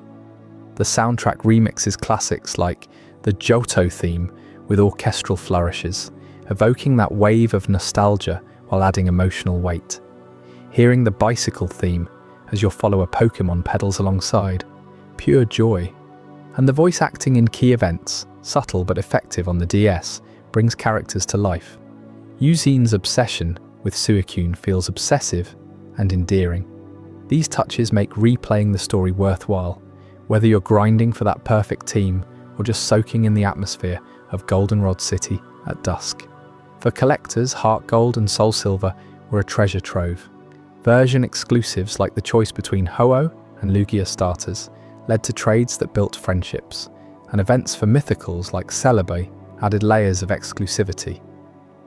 The Celebi Shrine event, where you time travel to meet your younger self, is a meta-narrative gem, reflecting on how far you've come as a trainer and as a fan. It personalizes the nostalgia, making you reflect on your own Pokémon journey since 1999. As we wrap up this nostalgic dive into Johto's revival, you can feel the series evolving, blending old charms with new innovations that keep the spark alive. But just when you think the remakes have said it all, the timeline pushes forward to a region of stark contrasts and fresh starts. Up next, in Unova's Black and White Divide, you'll discover how the series dared to reset the clock, introducing a world where choices truly matter and shadows lurk in unexpected places. Prepare to be divided between light and dark in ways that will challenge everything you thought you knew about Pokémon. Unova's Black and White Divide. In 2010, Pokémon Black and White burst onto the scene, marking a bold pivot for the series that demanded you start your journey with an entirely clean slate. No more relying on the Pikachu you caught in the Kanto Wilds, or the Charizard that's carried you through every gym since Generation 1. This time, Game Freak wiped the board, introducing a brand new region called Unova, inspired by the bustling energy of New York City, and stocked it with 156 fresh Pokémon species that you'd never seen before. You step into the shoes of a young trainer in New Vema Town, a quiet suburban spot that feels worlds away from the high-stakes adventures of Sinnoh or Johto. Your starter choices? Snivy, the clever grass-type snake; Tepig, the fiery piglet with a heart of gold; or Oshawott, the water otter who's equal parts cute and combative.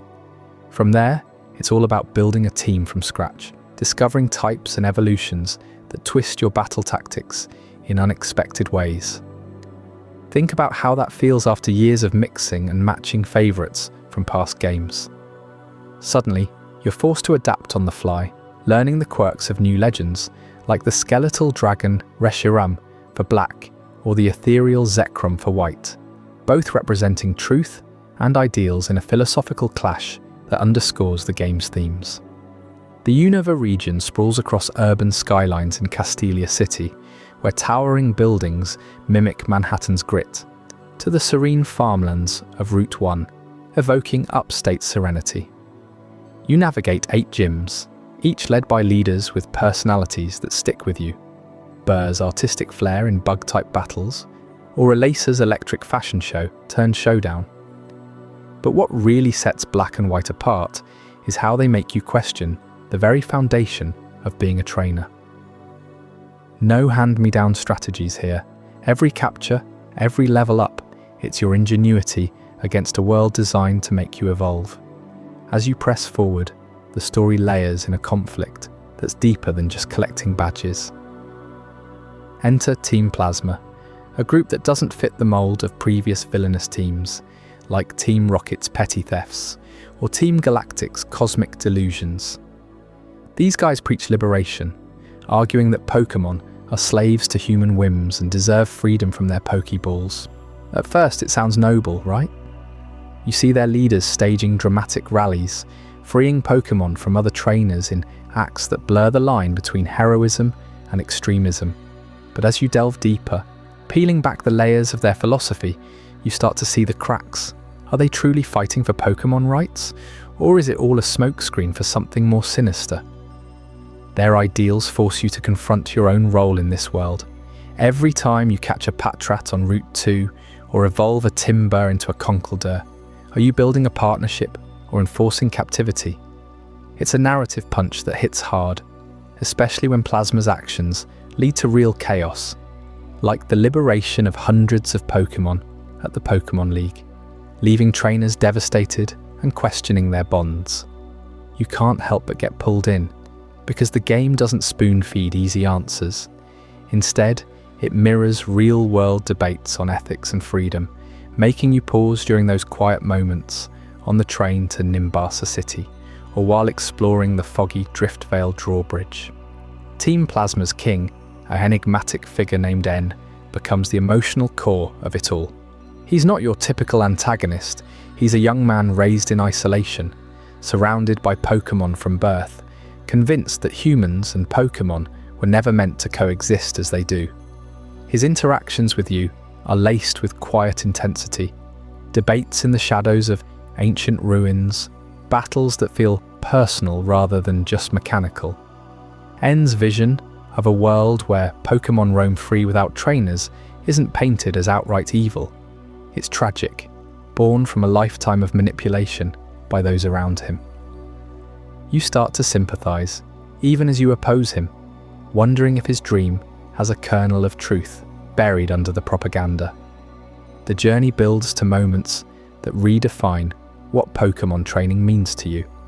Picture this: you're scaling the twisting paths of Twist Mountain, flashlight in hand, uncovering fossils of ancient beasts like Tirtuga and Arshan, reminders that the world has layers beyond the surface, or battling through the opulent halls of the Pokémon World Tournament, where you face champions from past regions, but only after you've mastered Unova's roster.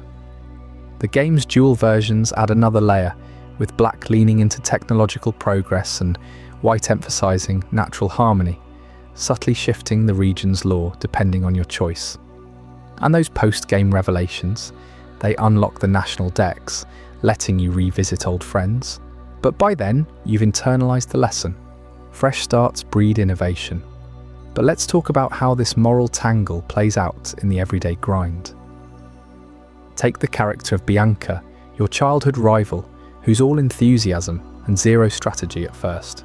She evolves right alongside you, grappling with Plasma's message when they try to free her own Pokémon. Or Cheiron, the studious one, who starts rigid but learns flexibility through the chaos. These side stories humanize the ethics debate, showing how Plasma's ideals ripple out to everyday folks. Even the gym leaders chime in. Skylar, the pilot with sky-high dreams, questions if her Golurk is truly happy serving her ambitions. It's these vignettes that make Unova feel alive, a place where every route and town pulses with the tension between tradition and revolution. Now, N's arc takes this to another level, weaving a backstory that's heartbreaking in its simplicity. Abandoned as a child, he was groomed by Team Plasma's sages to be their pawn, his only companions the Pokémon they provided. He grows up believing trainers are thieves, stealing innocence from wild creatures. You encounter him multiple times, each meeting chipping away at his resolve. In the Pokémon League, after you've claimed victory over the Elite Four, N unleashes his ultimate challenge, a battle with his legendary dragon, forcing you to prove your bonds are real. The twist hits like a thunderbolt. N isn't just a villain, he's a mirror to your own journey, revealing that the sages exploited him for their own power grab. In a world-altering climax, he ascends to the top of N's castle, a floating fortress that crashes the League celebrations and declares his intent to remake the world. What follows is a revelation that sticks with you long after the credits roll. You team up with your rival, storming the castle, battling through waves of plasma grunts who spout their twisted gospel. N's defeat isn't triumphant, it's poignant. He realizes the sage's betrayal, sees the strength in true trainer-Pokémon partnerships, and chooses exile, riding off on his dragon to find his place. This culminates in a profound shift. Pokémon aren't tools for glory, but partners in a shared path. The game ends by challenging you to reflect. Have your captures been about collection or connection? It's a theme that echoes through every post-game event, from the thrilling encounters in the Pokémon World Tournament to the hidden depths of abyssal ruins, where you decipher ancient scripts hinting at Unova's storied past. Diving deeper into the gameplay, Black and White's innovations keep you hooked even as the story simmers. The triple and rotation battles introduce dynamic twists, letting you swap Pokémon mid-fight or unleash triple team chaos against Plasma admins. The Unova Pokédex itself is a marvel, with entries that tie into the Liberation theme. Descriptions of Pokémon behaviours that make you second-guess keeping them confined. Remember catching a wild Lillipup? Its loyal eyes stare back, echoing N's pleas. And the music, that sweeping orchestral score for the final showdown, builds suspense you can feel. Strings swelling as truths unravel. Yet, for all its depth, Unova's Divide isn't without controversy among fans. Some praised the fresh start for breathing new life into the formula, hailing it as a return to the wonder of the originals. Others missed their veteran teams, feeling the restriction too harsh. But that's the genius. It sparks debate, much like Plasma's ideals. You end up replaying to see both versions, chasing the subtle differences in events like the Dark Trinity's schemes or the post-game. Legendaries Landorus, Tornadus, and Thunderous, whose forces of nature battles feel like extensions of the ethical storm.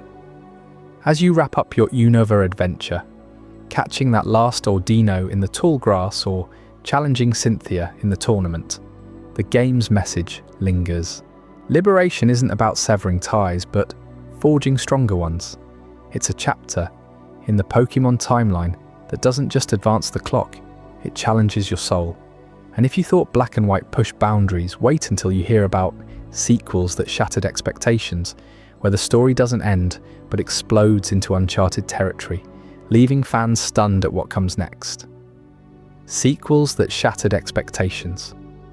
In 2012, Pokémon took a bold leap that no one saw coming, delivering the series' first true sequels with Black 2 and White 2, games that didn't just remake the past, but dared to rewrite the future of Unova. You remember the thrill of Black and White, right? That fresh start in a region buzzing with moral questions about Pokémon and humanity.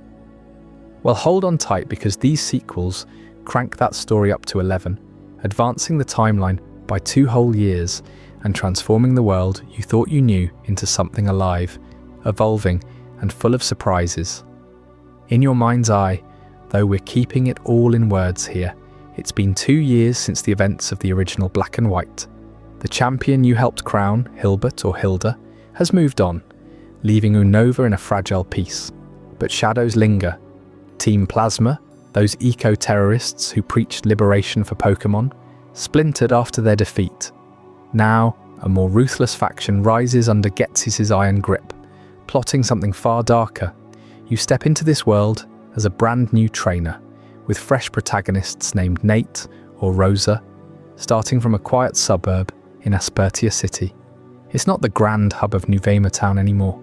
Instead, you're thrust into a region that's grown, changed, and faced real consequences from your past adventures. What if the choices you made in the first game rippled forward like that? That's the genius here. Black 2 and White 2 don't ignore their predecessor. They build on it, making you feel like your journey mattered. As you set out, the game wastes no time shaking things up. Route 19 greets you with a massive suspension bridge, but it's not just scenery. A landslide has blocked parts of the old paths, forcing you to explore new routes and hidden areas that weren't there before. Unova feels post-game from the start, with the Elite Four and Champion already established, and legendary events like the return of QRM woven into the main plot. You chase down Plasma's airship, battle through a subway system turned criminal hideout, and even dive into the giant chasm where QRM awaits, fusing with other dragons in ways that twist your brain. It's epic, isn't it? The story peaks with a showdown on a massive ship, where ideals clash harder than ever, questioning freedom, power, and what it means to bond with Pokémon. And through it all, these sequels honour the originals by letting you import your old team, bridging worlds in a way that feels personal, like reuniting with old friends. But But let's talk about why these games shattered expectations so completely. For the first time, Pokémon wasn't resetting the clock or remaking old tales, it was sequencing forward. Developers at Game Freak had toyed with the idea before, but here they committed. 2 years later, cities have expanded, Castilia's skyline towers higher, with new skyscrapers and bustling streets reflecting economic growth. Nimbasa's amusement park got upgrades, and even the Pokémon League is relocated to a distant island, accessible only after proving yourself. You explore a post-game Unova that's twice the size, packed with side quests, hidden grottos teeming with rare Pokémon, and a nature preserve where you can catch Pokémon from previous generations right from the overworld. It's like the region took a breath and exhaled possibilities. Remember grinding for levels in past games? Here, the medal system rewards exploration, unlocking boosts that make every step feel earned. You won't believe how this timeline shift makes revisiting old spots, like Accumula Town, site of Plasma's first rally, hit different, with NPCs remembering the chaos and sharing evolved perspectives. Now shift gears to the new protagonists, Nate and Rosa, who aren't just blank slates but characters with their own spark. Nate's the determined kid with a movie star sister. Rosa, the aspiring actress with a flair for drama. They start with a Snivy, Tepig or Oshawott. Same as before, but their journey feels distinct, laced with cameos from the original heroes. Hilbert and Hilda pop up as seasoned trainers, offering advice or even battling you. It's a nod to continuity that pulls at your heartstrings, making you wonder what your own avatar is up to now. And the rivals? Hugh's your hot-headed buddy, driven by a personal vendetta against Plasma after they steal his sister's purloin. He's not just comic relief, his growth mirrors yours, pushing you to think about loyalty and loss. Then there's the mysterious Colress, a scientist with wild hair and wilder tech, whose experiments on Pokémon control add layers of intrigue. These characters aren't filler. They drive the narrative, making every encounter pulse with emotion. You find yourself rooting for Hugh's redemption, questioning Colress's motives, all while the world around you hums with post-Unova life. One of the biggest shocks comes in the form of the Pokémon World Tournament, a battle arena that pits legends against each other in cross-generational showdowns you'll replay for hours. Imagine this, you're in Drift Vale City, stepping into a stadium where trainers from every region converge. You can challenge Cynthia from Sinnoh, Blue from Kanto, or even Alder, the former Unova champ, in single battles, doubles, or rotation formats. But it gets wilder.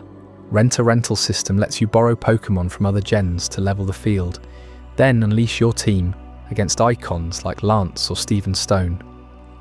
The animations pop, the music swells, and suddenly you're facing Red's Pikachu with your own ace, strategies clashing across eras.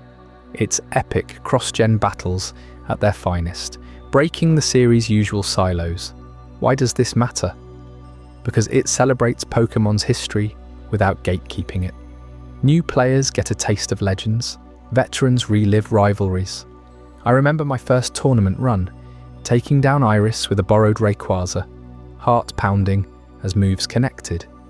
You feel the weight of every matchup, like the game's saying, "This is your world now, battle anyone, anywhere," and the post-game unlocks even more, with tournament champions granting rare items, turning it into a hub for endless competition. Speaking of hubs, let's dive into Join Avenue, this innovative spot in Join Avenue that flips the script on how you interact with the economy. Located right after the first gym, it's your personal shopping district in Nimbasa. But here's the twist, you build it. Street vendors approach you early on, asking to set up shops in your avenue. Say yes, and they thrive based on your actions. Visit a cafe? It stocks better items. Battle in the antique shop? Rare trinkets appear. It's player-driven, simulating a living economy where your choices ripple out. Want TMs? Help the flower shop by watering plants daily. Crave berries? Bond with the cafe owner through minigames. This isn't passive shopping, it's social simulation innovating within the series by making you the mogul. Friends connect via the Unova link, sharing shop data to boost everyone's avenue, fostering that multiplayer vibe without forcing it. It's subtle genius.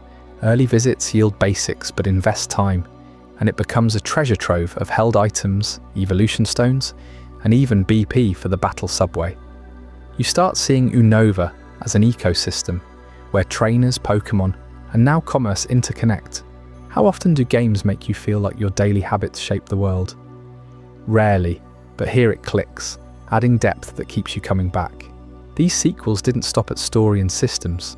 They refined the core loop in ways that still echo today. The hidden grottos scattered across Unova hide Pokémon with perfect IVs or hidden abilities, a tease of competitive breeding before it was mainstream. Nature's hidden values, now visible via the medal system, helping you optimize without spreadsheets. And the music, oh, the soundtrack evolves too. Remixes of black and white themes carry forward, but new tracks like the Plasma theme build tension like a thriller score.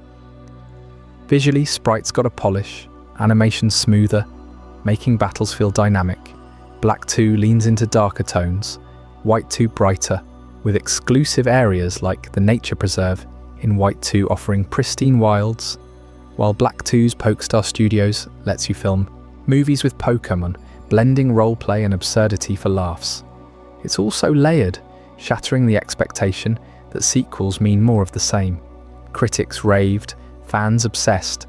Black 2 and White 2 sold over 8 million copies combined, proving the formula could evolve without alienating. They bridged to future genes by introducing move tutors, reusable TMs, and a medal count that tracked your mastery, 81 in total, each a small victory. Post-game shines brightest. After crowning yourself champion, sail to the Pokémon League's new home, battle rematches, and tackle the Black Tower or White Tree Hollow. Procedurally generated challenges that test your team like never before. It's roguelike endurance with bosses scaling to your prowess, ensuring no 2 runs feel stale. And that's Kyurem fusion. In Black 2, it becomes Black Kyurem. In White 2, White Kyurem. Forms so powerful, they redefine dragon types. You know, playing these now, years later, still surprises. The way they handle themes of resurgence, Plasma's return, the hero's absence, mirrors real life, where victories are temporary, growth ongoing. It's why they shattered expectations. Not just bigger, but bolder, inviting you to question if Pokémon could tell serialized stories, like anime or books. Game Freak proved yes, and it paved the way for deeper narratives ahead. As we wrap this chapter on sequels that push boundaries, get ready for what's next in our timeline journey. Kalos' Mega Evolution. Dawn. What revolutionary power will transform battles forever, and how does it redefine strength in a region of elegance and mystery? You won't want to miss uncovering that spark. Kalos' Mega Evolution. Dawn in 2013, Pokémon X and Y burst onto the Nintendo 3DS, marking the franchise's boldest graphical evolution yet, fully embracing 3-dimensional worlds that made every battle and exploration feel alive in ways the pixelated past could only dream of.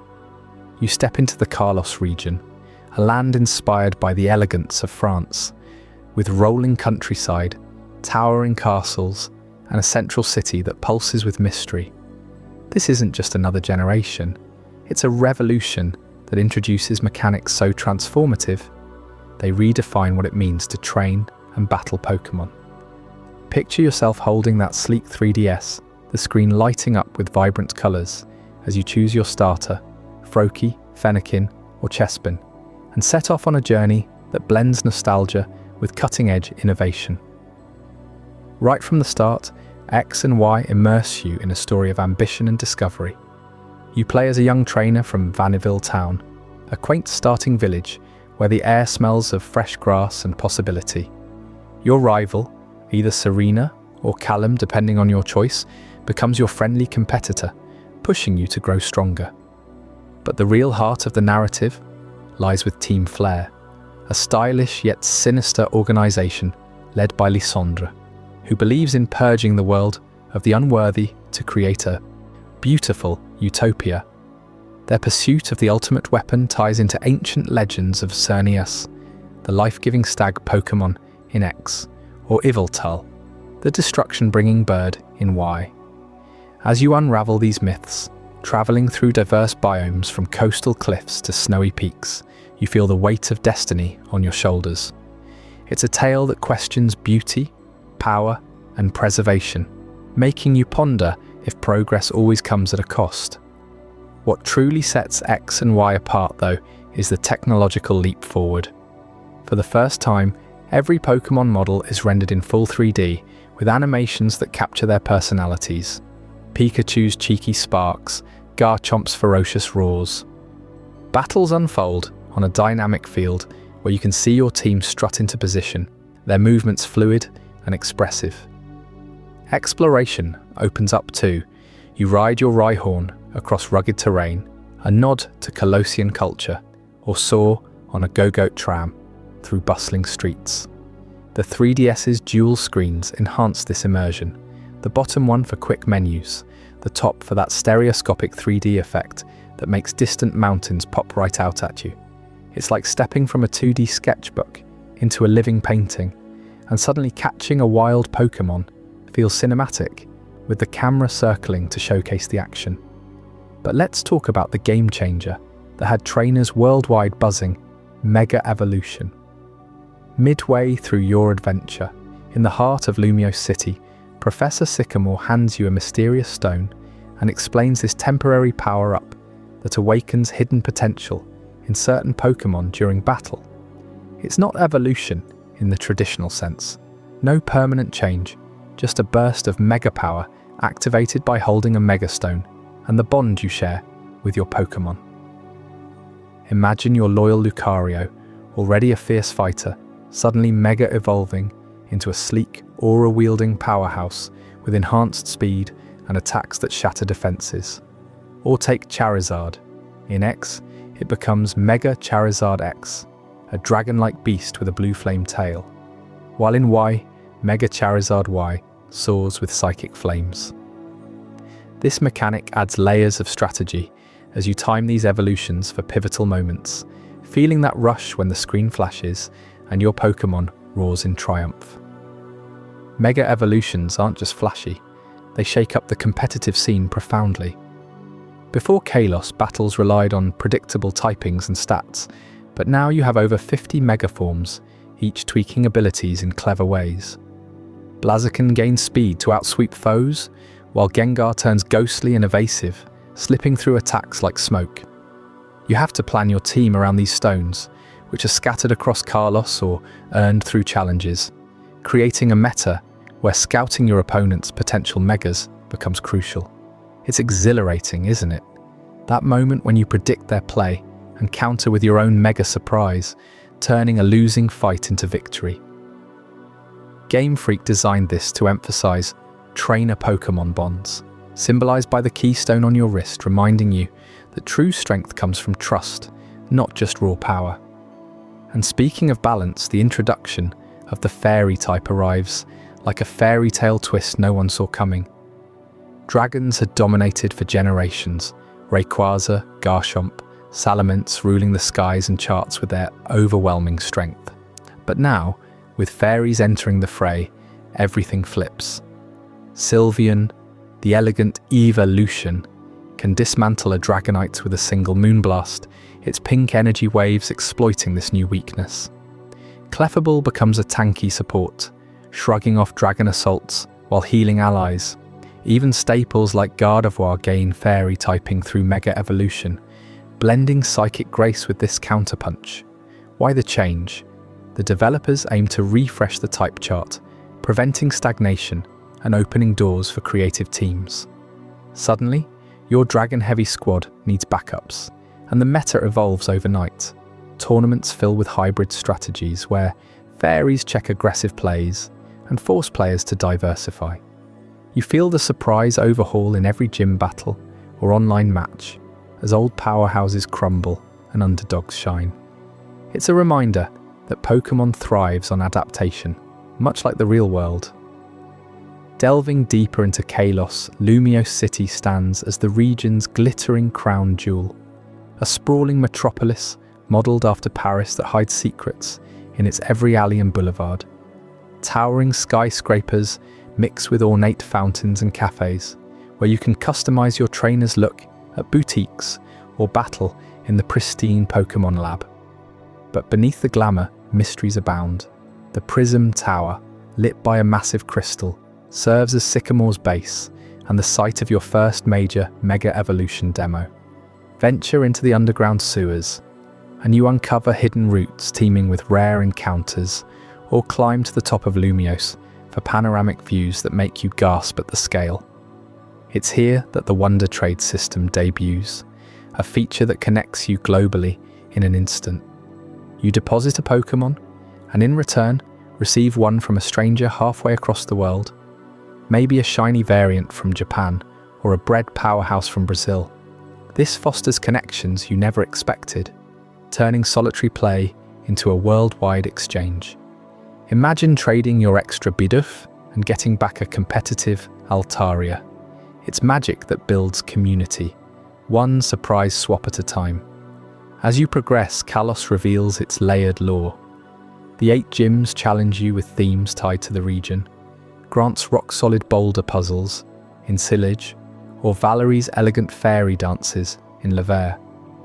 Each victory badge feels earned, building to the Elite Four and champion Diantha, a glamorous actress whose team tests every lesson learned.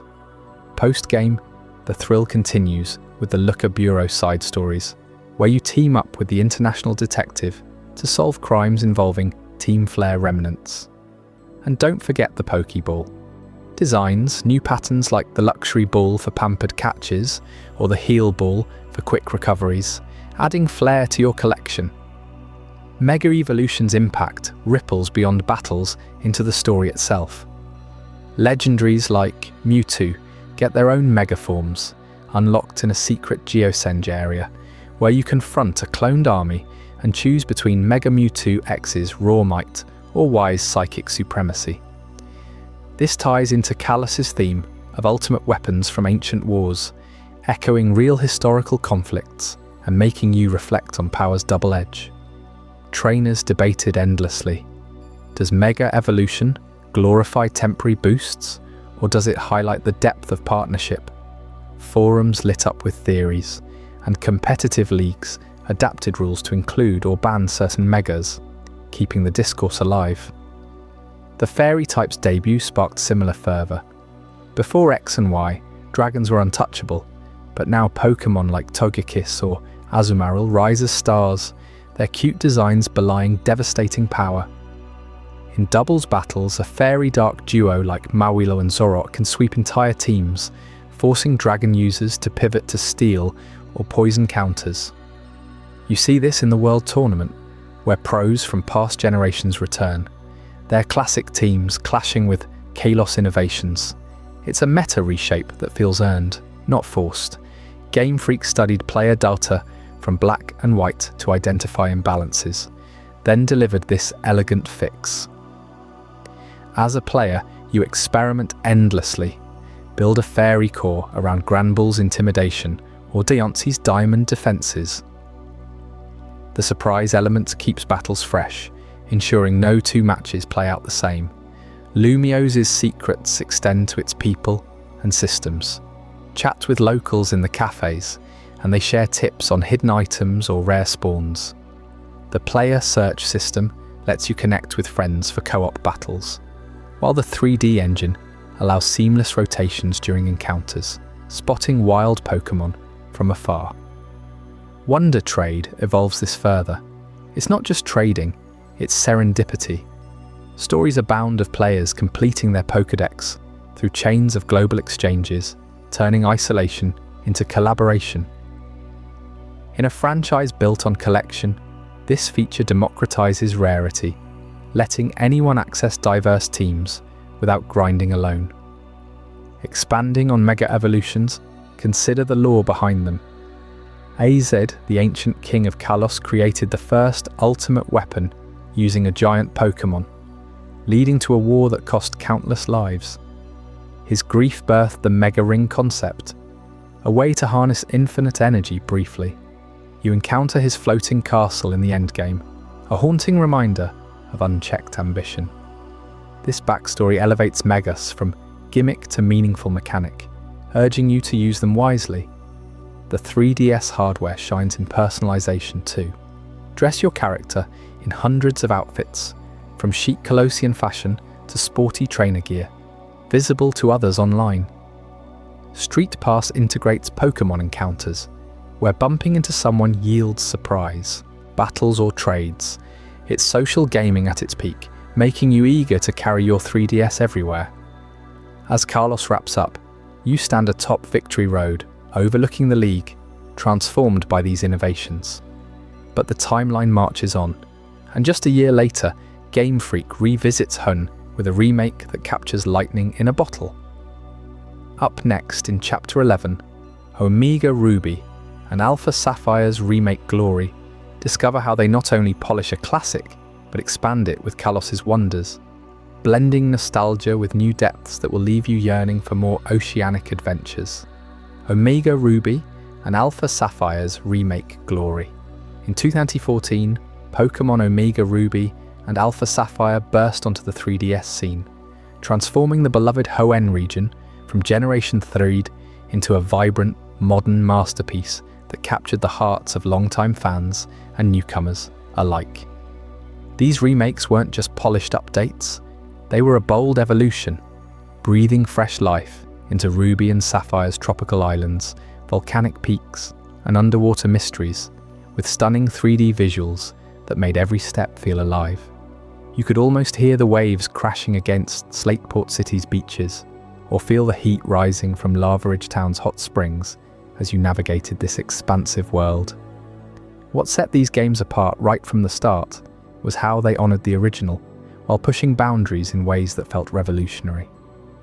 Released on November 21st in North America, they arrived at a time when Pokémon was bridging handheld eras, and Game Freak delivered a package that expanded the core adventure without overwhelming it.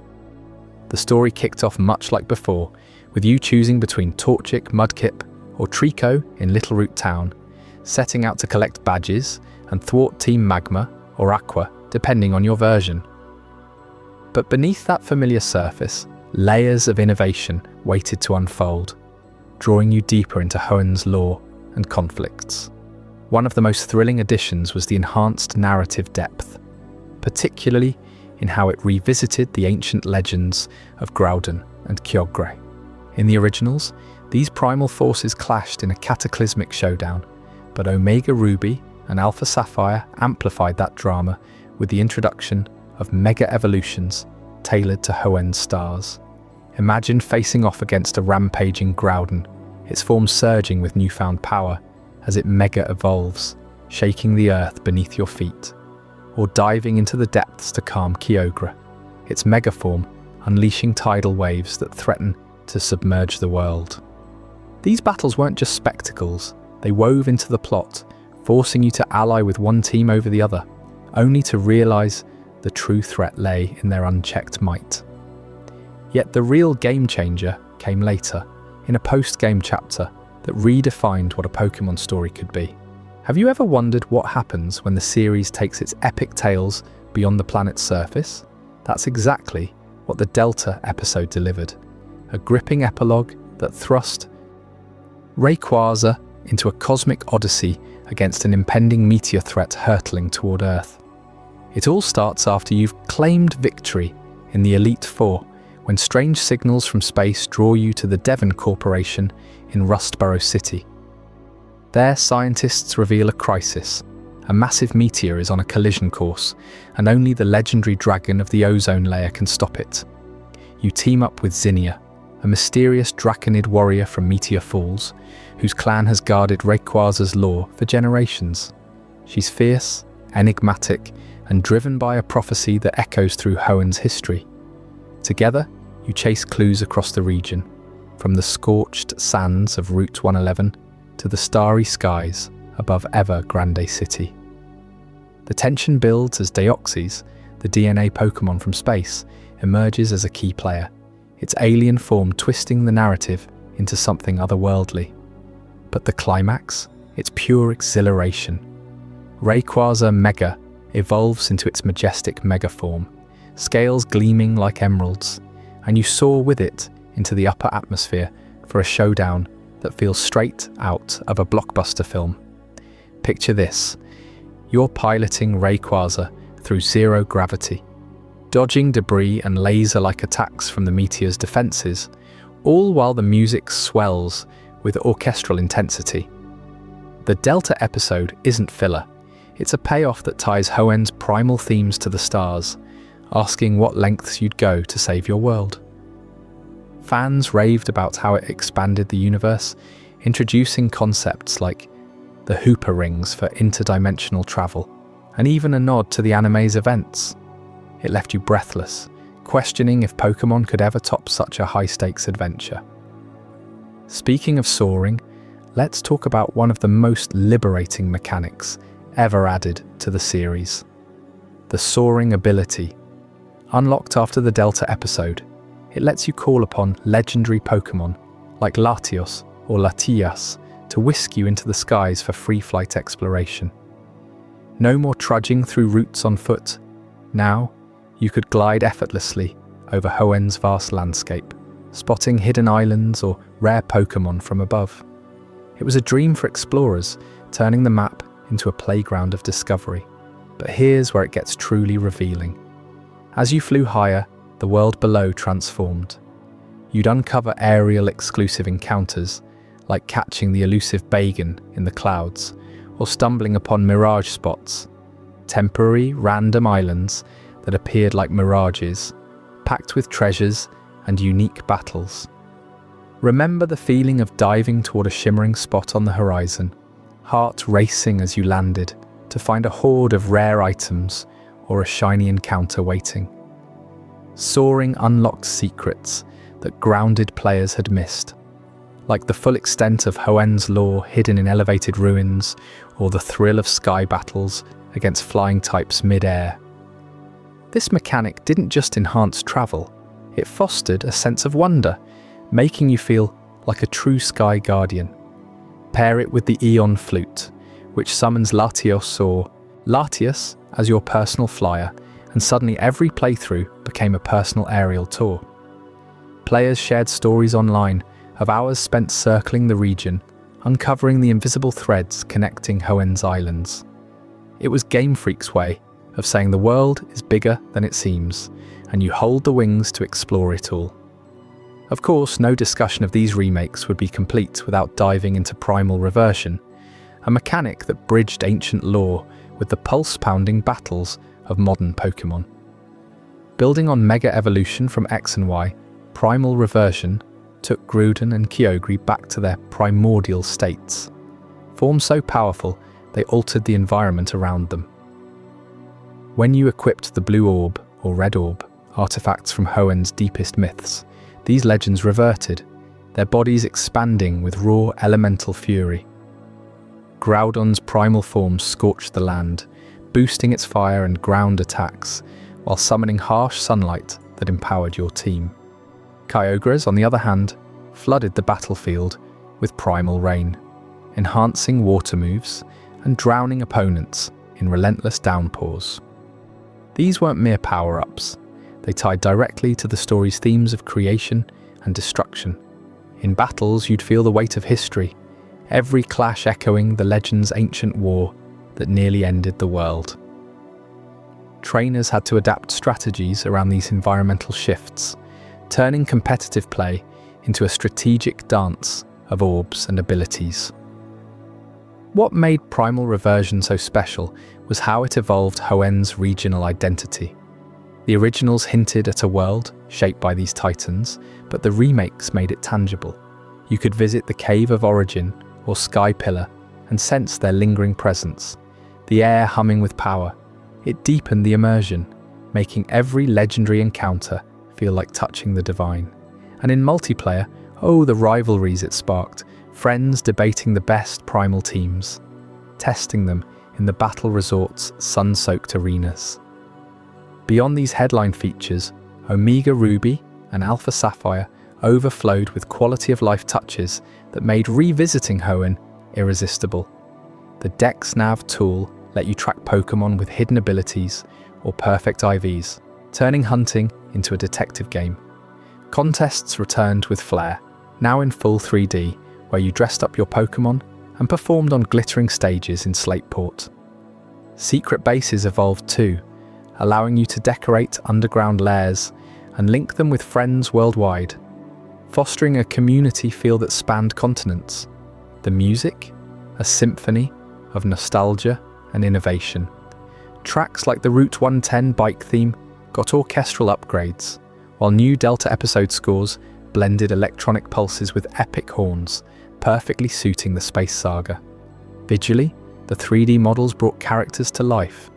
May or Brendan sprinting alongside you, their expressions shifting with the story's twists. Even the weather system felt dynamic, with sandstorms whipping through the desert or hail pelting the peaks, influencing battles in real time. For completionists, the postgame was a treasure trove. Fly to the Battle Frontier, reimagined with the same challenging facilities from Emerald, where Silver Symbol hunts tested your mastery. Or Ride the Sea Moville, a sunken shipwreck teeming with submerged secrets and ghostly encounters. These remakes rewarded patience, uncovering layers like the Trainer Seesaw for effortless rematching or the PSS for quick trades and battles with strangers. Critically, Omega Ruby and Alpha Sapphire scored high, with reviews praising their faithful yet forward-thinking approach. They sold over 14 million copies combined, proving remakes could rival new entries in appeal. Fans appreciated how they fixed original gripes, like expanding the seafloor cavern or adding flyable routes early on. It was a love letter to Generation 3, reminding us why Hoenn's blend of mystery and majesty endures. Yet what truly elevated these games was their emotional core. As you bonded with your starter, watched it grow through the trials of Team Magma's fiery ambitions or Team Aqua's watery schemes, you felt the pull of destiny. The Delta episode crystallized that, with Zinnia's heartfelt monologues about protecting the planet hitting home in an era of real-world concerns. Rayquaza's Odyssey wasn't just action, it was a metaphor for unity against cosmic odds, leaving you inspired. You might find yourself replaying it late into the night, soaring over familiar skies, chasing that next revelation. And as the credits roll on this Hoenn revival, you can't help but wonder what's next in the Pokémon saga. Up next we'll eclipse into Alola's sun and moon, where a region of islands hides shadows that will change everything you thought you knew about Pokémon's future. I hope you're as amazed by this as I am. If you want to stay updated on more content like this, make sure to subscribe and join our community of curious minds. Trust me, what's coming next will challenge everything you thought you knew. Alola's sun and moon eclipse. In 2016, Pokémon Sun and Moon burst onto the Nintendo 3DS like a total eclipse over the tropical paradise of Alola, forever changing how you chase your dreams of becoming a Pokémon champion. Released simultaneously worldwide on November 18th, these twin titles ditched the familiar mainland grind for something wildly fresh. An archipelago adventure that felt like hopping from one sun-kissed island to the next, each with its own vibrant culture and hidden dangers. You start as a young trainer fresh off the boat from Kanto, settling into a laid-back life in Alola, where the air smells of salt and blooming flowers, and Pokémon roam freely alongside people in ways you've never seen before. No more trudging through linear routes to badge after badge. Instead, the developers at Game Freak flipped the script, replacing traditional gyms with a series of island challenges that test your wits, bonds with your Pokémon, and even your knowledge of local legends. Journey unfolding across 4 idyllic islands, Mele Mele, Akala, Ula Ula, and Pony, each governed by a kahuna who holds the key to progression. But before you face them, you dive into trials, clever puzzle-like quests designed around specific types like navigating a jungle labyrinth to battle a totem Pokémon, that's powered up and calling in allies. It's exhilarating, isn't it? That moment when you solve the riddle of a trial, only to unleash a swarm of Buzzwole or a hulking Salazzle, forcing you to adapt on the fly. These trials aren't just battles, they're immersive experiences that weave Alola's mythology into every step, drawing from Hawaiian and Polynesian inspirations to make the world feel alive and culturally rich. You befriend characters like Hao, your cheerful rival with a passion for malasadas, or Lily, a shy girl with a mysterious bag that hides more than it seems. And let's not forget Professor Kukui, your laid-back mentor, whose home doubles as a makeshift lab, full of experimental gadgets that hint at the innovations to come. What really sets Sun and Moon apart is how they shake up the core loop without losing that Pokémon magic. No 8 gyms mean no predictable path.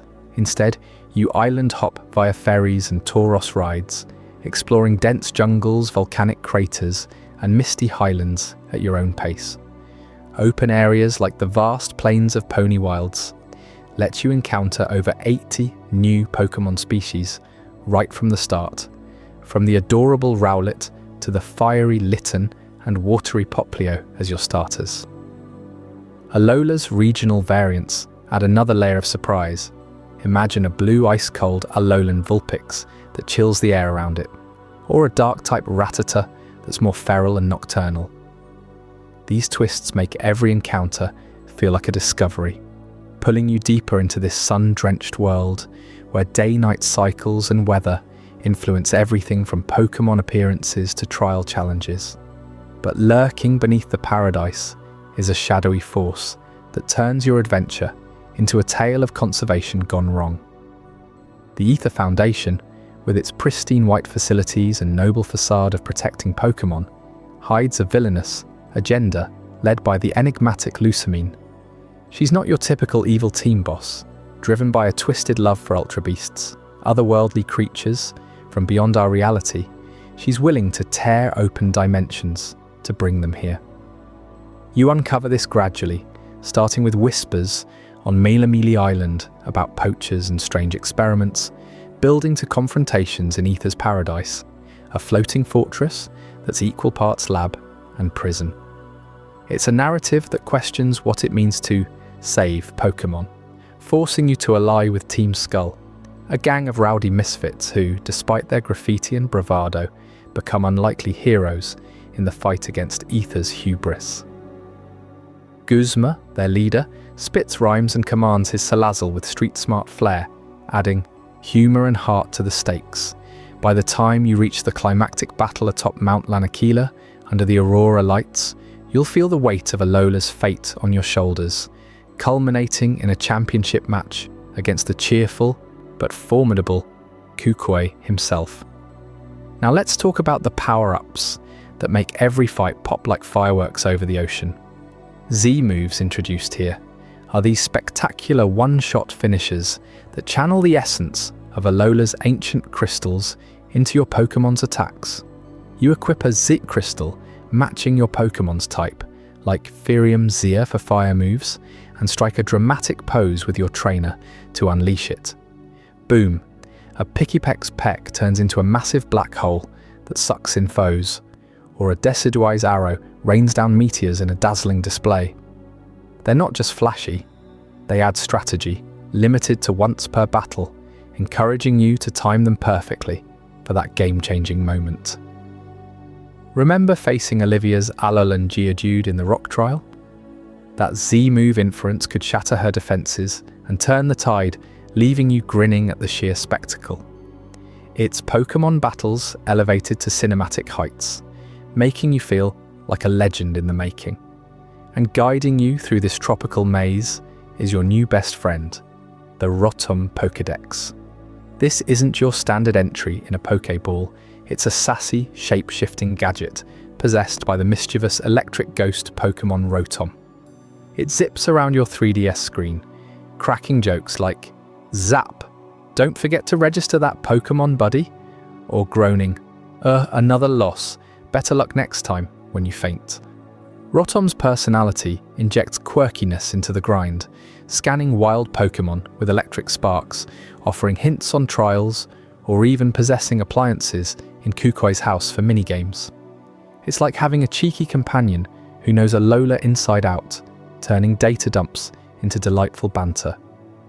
You'll catch yourself chuckling at its quips during long exploration sessions, making the Pokédex feel less like a tool and more like a partner in crime.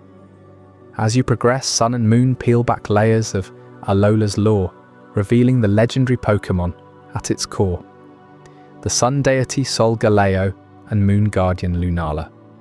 Depending on your version, you bond with one during an epic sequence where you ride it through an ultra wormhole, soaring across dimensions in a blur of light and shadow. These legendaries aren't just endgame prizes. They're tied to the story's eclipse theme, symbolizing the balance between day and night in Alola's eternal summer. The games even tweak time mechanics. Sun advances the clock faster for more daylight adventures, while Moon leans into starry nights, subtly influencing your playstyle and encounters. Delving deeper, the trial system encourages experimentation. Take the electric trial on Akala Island. You solve puzzles involving Sophocles' inventions, dodging electric fields and timing switches, before battling his totem Vikavolt amid a swarm of allies. It's tense, rewarding, clever-type matchups over brute force. Or the fairy trial, where you navigate a haunted thicket, answering riddles from Mowgli-like guardians to face a powered-up Comfy. Each trial builds your grand trial battle against the Kahuna, like Harpoo's earth-shaking Mudsdale on Pony, testing everything you've learned. This structure shakes up tradition so profoundly that it influenced future games, proving Pokémon could evolve beyond the gym formula while keeping the heart-pounding thrill intact. The Ether Foundation's villainy adds moral complexity you've rarely seen. Lucamine's obsession stems from personal loss, blurring lines between antagonist and tragic figure. You infiltrate her labs, freeing captured Pokémon like the adorable Cosmog, who evolves into the legendaries, all while dodging Nihilego, the jellyfish-like ultra beast that controls minds. It's a story that explores themes of family, protection, and the dangers of unchecked ambition, hitting harder than previous plots. Post-game, you tackle the Battle Tree, a tournament hub where you team up with icons like Red from the original games, pitting your Alolan squad against Kanto classics in rematch after rematch. Z moves extend beyond battles too, with Z rings customizable via side quests and special moves like Z status effects that heal or boost in a pinch. Rotom Dex evolves with you, unlocking forms like Rotom Catalog for item tips or Rotom Rally for rhythm minigames on the go. These touches make Sun and Moon feel innovative, blending RPG elements with light sim life in Alola's towns, where you can fish for wishy-washy schools or surf with Primarina under the waves. But the real eclipse moment comes with the Ultra Beast's invasion. These bizarre invaders from alternate dimensions crash into Alola through wormholes, hinting at a multiverse where realities bleed together. Buzzwole flexes with otherworldly strength, Pheromosa dances with deadly grace, and Kartana slices like living origami. Capturing them isn't straightforward. You track signals across islands, battling in surreal ultra spaces that warp reality. This bold narrative shift unveils the series' deepest lore yet, Tapu Guardians as ancient protectors, the Ethereum Sea connecting worlds, and Necrozma as a light-devouring prism from beyond. It's Pokémon's first real multiverse tease, leaving you wondering what other dimensions await. The enhanced versions, Ultra Sun and Ultra Moon, amplify this in 2017, expanding wormholes and new story branches. But that's a tale for another time. Sun and Moon sold over 16 million copies combined, proving Alola's charm could eclipse the past. They introduced Mega Evolution's successor in Z moves, regional forms that refreshed old favourites, and a story that dared to go interdimensional. You felt the shake-up in every trial cleared, every Z pose struck, every Rotom quip heard. It's the generation where Pokémon grew up, inviting you to explore not just battles, but worlds within worlds. And if you thought Alola's eclipses were mind-bending, wait until we dive into Ultra Dimensions and Let's Go adventures in the next chapter, where wormholes widen and Kanto gets a magical makeover that blends your nostalgia with augmented reality wonders. You won't want to miss how it all unfolds. Ultra Dimensions and Let's Go adventures. In 2017, Pokémon Ultra Sun and Ultra Moon took the Alola region to terrifying new heights, ripping open the fabric of reality with expanded wormholes that unleashed chaos like never before. You remember the eerie portals from Sun and Moon, those shimmering gateways to another dimension? Well, these versions cranked the dial to 11, flooding the world with even more Ultra Beasts, those otherworldly monsters that look like they crawled straight out of a nightmare. Picture this. You're exploring the lush islands of Alola, sunbathing on a beach one moment, and the next, a massive crystalline dragon called Celesteela bursts through a rift, its body a towering stalk of metal and menace. Or maybe it's Kartana, that razor-sharp origami assassin slicing through the air with deadly precision. These weren't just random encounters, they were part of a grander invasion, pulling you deeper into the ultra space mystery. But the real heart-pounding terror came from Necrozma, the light-devouring prism Pokémon that turned Alola's vibrant days into an apocalyptic eclipse. This wasn't your typical legendary. Necrozma was a fusion of beauty and horror, a being starved for light that absorbed Solgaleo and Lunala to become the Ultra Necrozma, a blazing winged destroyer capable of plunging the world into eternal darkness. You play through the story, and suddenly you're not just a trainer anymore. You're racing against time to stop this cosmic hunger. The plot twists harder than ever, with alternate timelines where the Ether Foundation's experiments go horribly wrong, and you ally with characters like Lucamine's reformed family or the enigmatic Ultra Recon Squad. It's edge-of-your-seat stuff, blending high-stakes adventure with philosophical questions about other worlds and what happens when dimensions collide. And the gameplay? Oh, it evolved too. New areas like the Ultra Megalopolis, a dystopian city of shadows, let you battle through warped streets teeming with foes.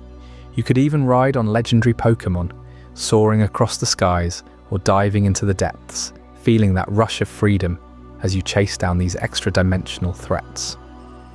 What made Ultra Sun and Ultra Moon stand out was how they built on Sun and Moon's foundation without feeling like mere reskins. They added the Rotom Dex as your guide, a sassy gadget that not only maps your journey but zaps you with witty commentary, making every step feel alive and interactive. Z moves got an upgrade with exclusive ones tied to the new beasts, like Stoked Spark Surfer, a surfing electric blast that's as visually stunning as it is powerful. And for collectors like you, the post-game content exploded with challenges in the battle tree, where you pit your team against global champions, or the ability to catch every Ultra Beast, each with its own lore tying back to ruined worlds.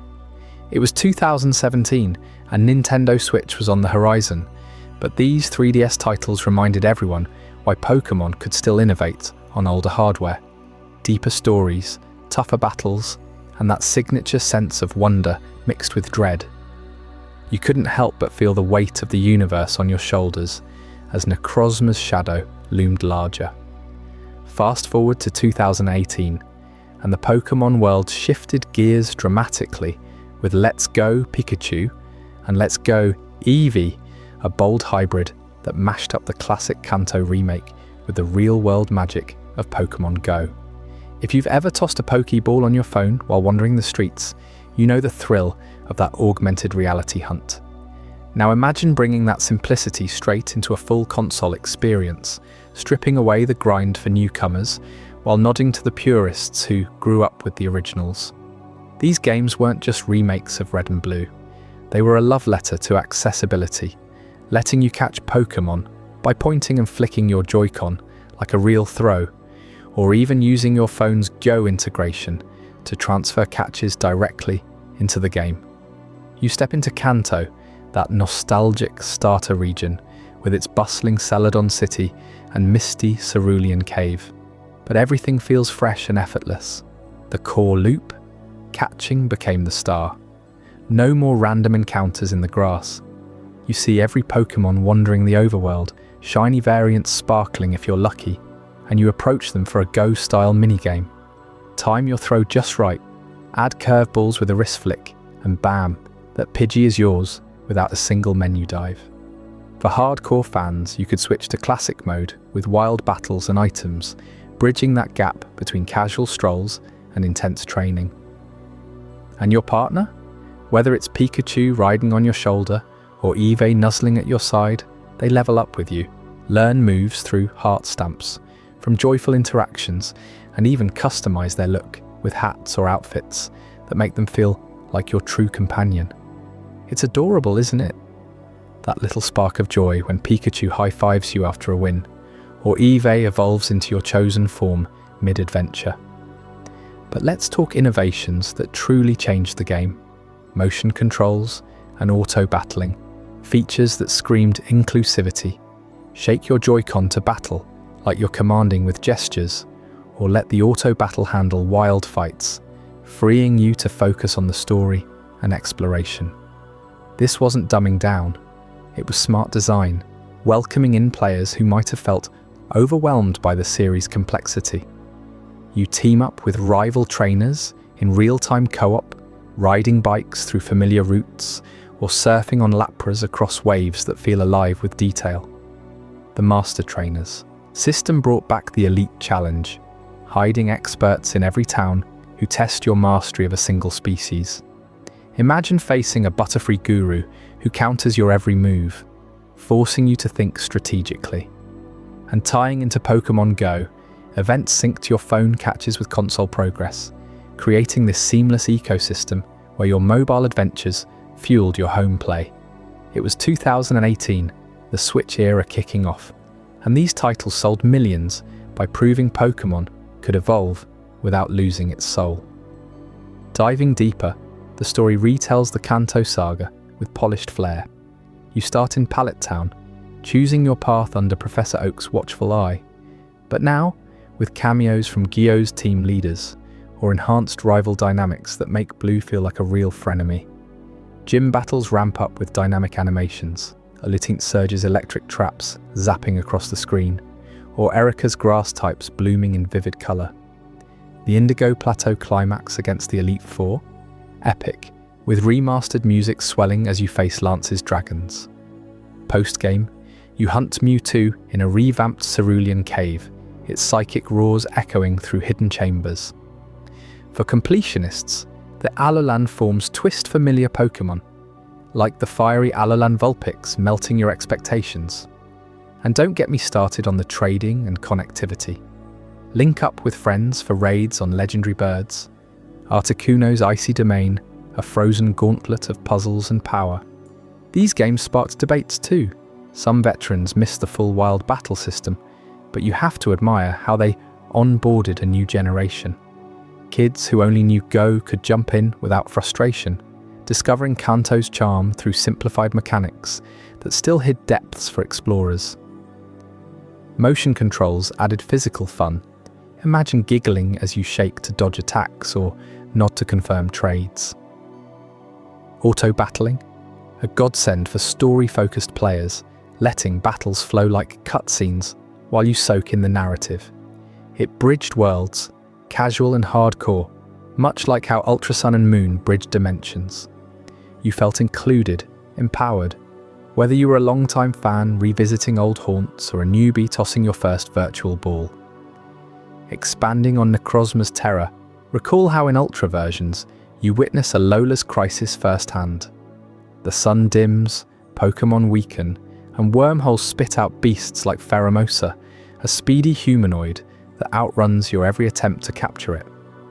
The lore dives into Ultra space as a fractured realm, home to these creatures fleeing their dying worlds. You navigate Megalopolis, allying with alternate versions of characters, piecing together Necrozma's tragic backstory, a guardian turned monster by isolation.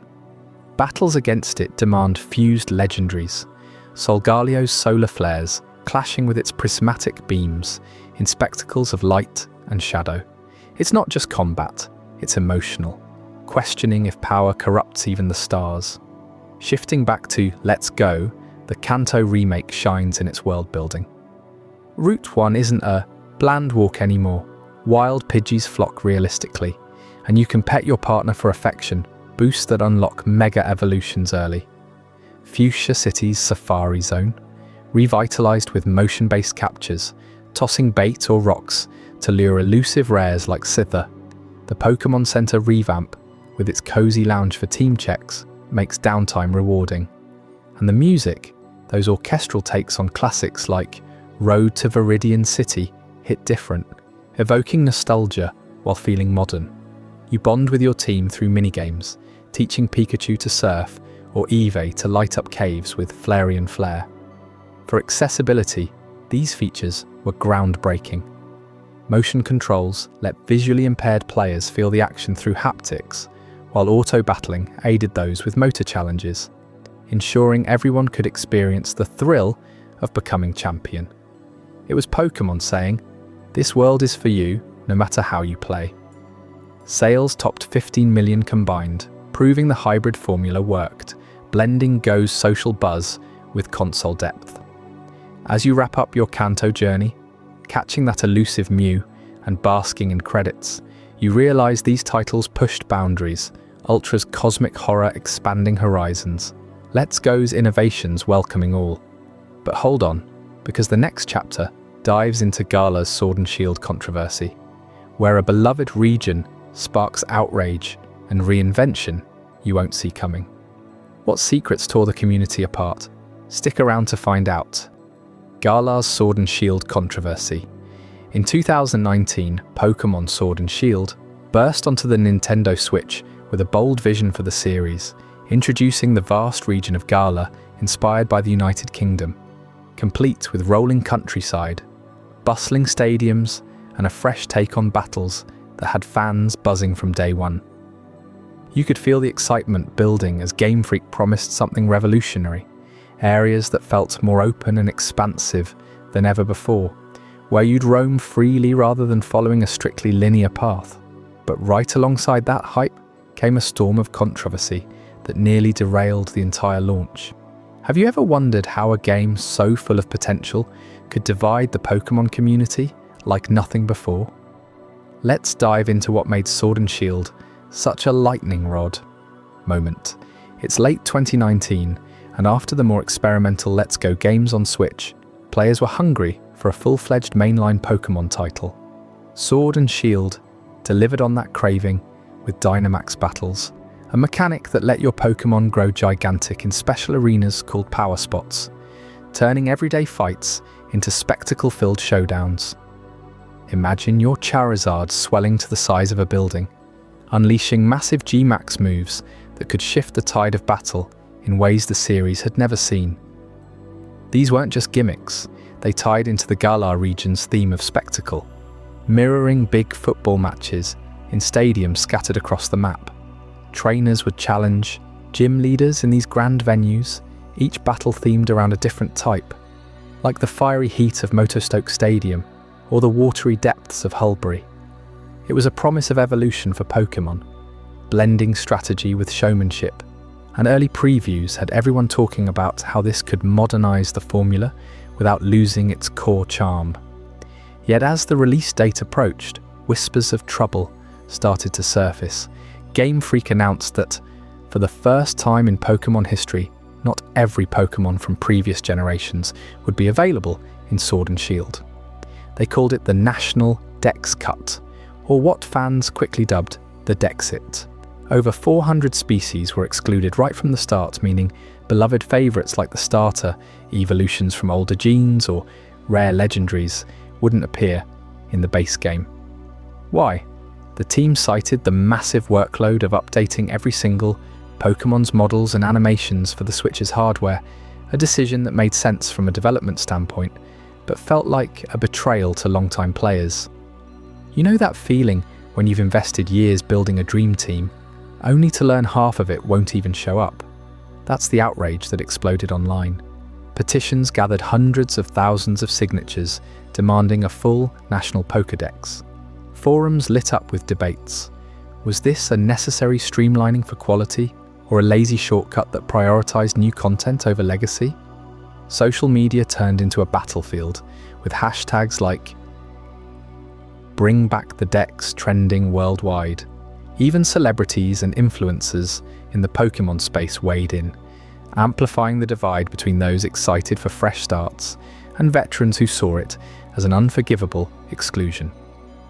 At the heart of the promise was the Wild Area, a sprawling zone in the game's overworld that introduced semi-open world elements years before anyone expected them from Game Freak. Right after the tutorial, you'd step into this foggy, wind-swept plain, teeming with Pokémon roaming freely, not just popping up in grass like before. You could ride your bike across the terrain, spot Wooloo rolling like living tumbleweeds, or encounter a flock of Rookidee swarming overhead. It was a taste of freedom, where weather changed dynamically, affecting what Pokémon appeared. Rain might bring out a Timpole, while sunny skies favoured fire types. This wasn't full open world like some RPGs, but it was a huge leap, letting you explore at your own pace, catch creatures in real-time battles without menus interrupting the flow, and even join max raid battles with up to 3 other players online. Remember those co-op raids? You'd team up to take down a Dynamaxed boss, sharing the rewards like EXP candies or rare TMs. It felt alive, almost like a preview of what Pokémon could become, blending the series' turn-based roots with exploration that echoed games like Breath of the Wild. Fans who dove in often found themselves lost for hours, discovering hidden dens or chaining, encounters to shiny hunt. But even here, the Dexit cast a shadow. Many excluded Pokémon were ones players hoped to see wandering these fields, adding fuel to the fire of discontent. The controversy peaked at launch.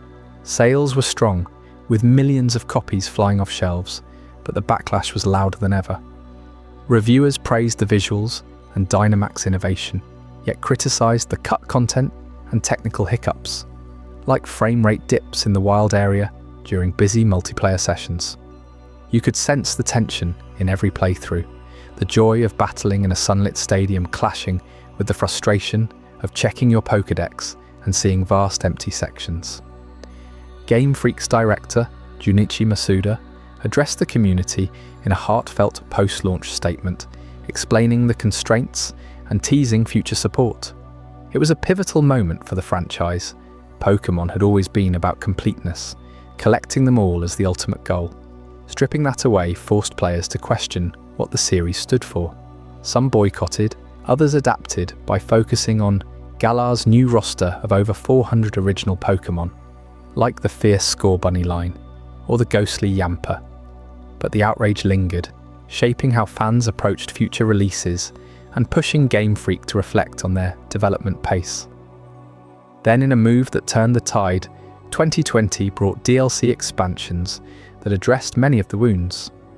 The Isle of Armor dropped first, transporting you to a lush, dojo-filled island off Galar's coast, where you train under Mustard, a retired champion voiced with gravelly wisdom. This wasn't just filler, it restored cut content by bringing back over 100 excluded Pokémon, like the Alolan forms and some Gen 1 classics integrable into your main save file. New features shone here too. Kubfu, a fighting-type legend that evolved through a tough tower trial, evolving into Urshifu with dual styles, single strike for rapid fury or rapid strike for flowing water attacks. You could customize your league uniform, surf across new waters on your bike, and dig for apricorns in mini-games that echoed older titles. It felt like a love letter to fans, expanding the world with side quests involving slowpoke tales and rival encounters that deepened character bonds. The Isle wasn't perfect. Some criticised the reuse of assets, but it redeemed the base game by making the Pokédex feel fuller. proving Game Freak was listening. Hot on its heels came the Crown Tundra, plunging you into a frozen frontier of jagged peaks and ancient ruins where myth and mystery ruled. This DLC delved deeper into restoration, adding even more missing Pokémon, including legendaries like the birds, Articuno, Zapdos, and Moltres, in new Galarian variants with altered typings, like the Psychic Dark Articuno. The star was Calyrex, a diminutive psychic ice king with psychic powers to command spectral steeds. The speedy Glastria for ice rushes, or the bulky Spectria for ghostly teleports. You'd hunt these through a new dynamic raid system, teeming with NPCs like Peony on expeditions that uncovered lore about Galar's past. The Crown Tundra expanded the map with Tundra Trails, a DLC-exclusive den for raids, and a gallery of legendary encounters that felt epic, like battling the Regis in puzzle-filled ruins. It introduced the catching up mechanic, where you'd record Pokémon data post-capture to slowly rebuild your decks. A clever nod to the Dexit without fully undoing it. By the end of 2020, these expansions had added hundreds of hours of content, new moves like Glacial Lance, and a sense of closure. Sword and Shield's generation, once mired in controversy, emerged stronger, with sales surpassing 25 million units and a legacy of pushing boundaries. What made this redemption arc so compelling was how it humanized the development process. Game Freak, under pressure from both fans and their own ambitious roadmap, showed vulnerability. Interviews revealed the team's exhaustion from annual releases, the Switch's demands outpacing their small studio size. Yet, they innovated. Dynamax influenced competitive play, with VGC formats built around it, and the Wild Area's multiplayer raids fostered community events that kept servers buzzing long after launch. You might recall streaming sessions where friends coordinated shiny hunts, or theory crafting teams around Galar's unique typings like the dragon fighting Dragapult. The controversy even sparked positive change. Fans started appreciating the focus on quality over quantity, with Galar's story of a young trainer rising through the gym challenge, weaving themes of perseverance that mirrored the real-world drama. Looking back, Sword and Shield wasn't just a game, it was a turning point that tested the Pokémon bond. The promises of open areas and Dynamax delivered thrills that evolved the battles into something cinematic, while the Dexit forced a reckoning with growth. The Wild Area's roaming Pokémon gave us that semi-open tease, a breath of fresh air in a series often bound by routes and towns. And through the DLC's Isle of Armor and Crown Tundra, cut content returned alongside new legends, turning outrage into appreciation. It's a chapter that reminds us why we love Pokémon, for the surprises, the community, and the endless potential. But if you think the evolution stops here, wait until you hear about the next wave. Up next, in Hisui's Legends and Paldea's Open World, we'll explore how ancient mysteries and truly boundless regions redefine what it means to be a Pokémon trainer. Prepare to be amazed by worlds that feel infinitely alive. Hisui's Legends and Paldea's Open World. In 2021, Pokémon returned to its roots with a pair of remakes that captured the essence of the original Diamond and Pearl games, but infused them with modern touches that made revisiting Sinnoh feel fresh and interconnected. Brilliant Diamond and Shining Pearl arrived on the Nintendo Switch, staying true to the 2006 classics by recreating the familiar path through the region, from the bustling streets of Jubilife City to the snowy peaks of Mount Coronet. You remember that sense of wonder from the first time you stepped out of Twin Leaf Town, right? Well, these remakes amplified it with updated visuals that brought the pixelated charm into high definition, while keeping the turn-based battles and story beats intact. But what really set them apart was how they bridged the gaps between generations, inviting you to pull Pokémon from your entire collection into this nostalgic adventure. Picture this. You're deep into your playthrough, building your team with favourites like Turtwig or Piplup when you unlock Romana's Park. This isn't just a side area, It's a gateway to the past and future of Pokémon collecting. Hidden on an island off the coast, reachable only after the Elite Four, Romana's Park lets you summon legendary and mythical Pokémon from previous eras using special slips obtained through in-game tasks or events. You could bring in the towering Regigigas from Generation Clefaire's original lore, or even trade across generations to snag beasts like Mew or Celebi that weren't native to Sinnoh before. It's like Game Freak saying, hey, all those Pokémon you've caught over the years, they belong here too. This feature turned the remakes into a hub for cross-gen trades and battles, encouraging you to dust off your old saves or connect with friends online. Suddenly, your Garchomp isn't alone anymore.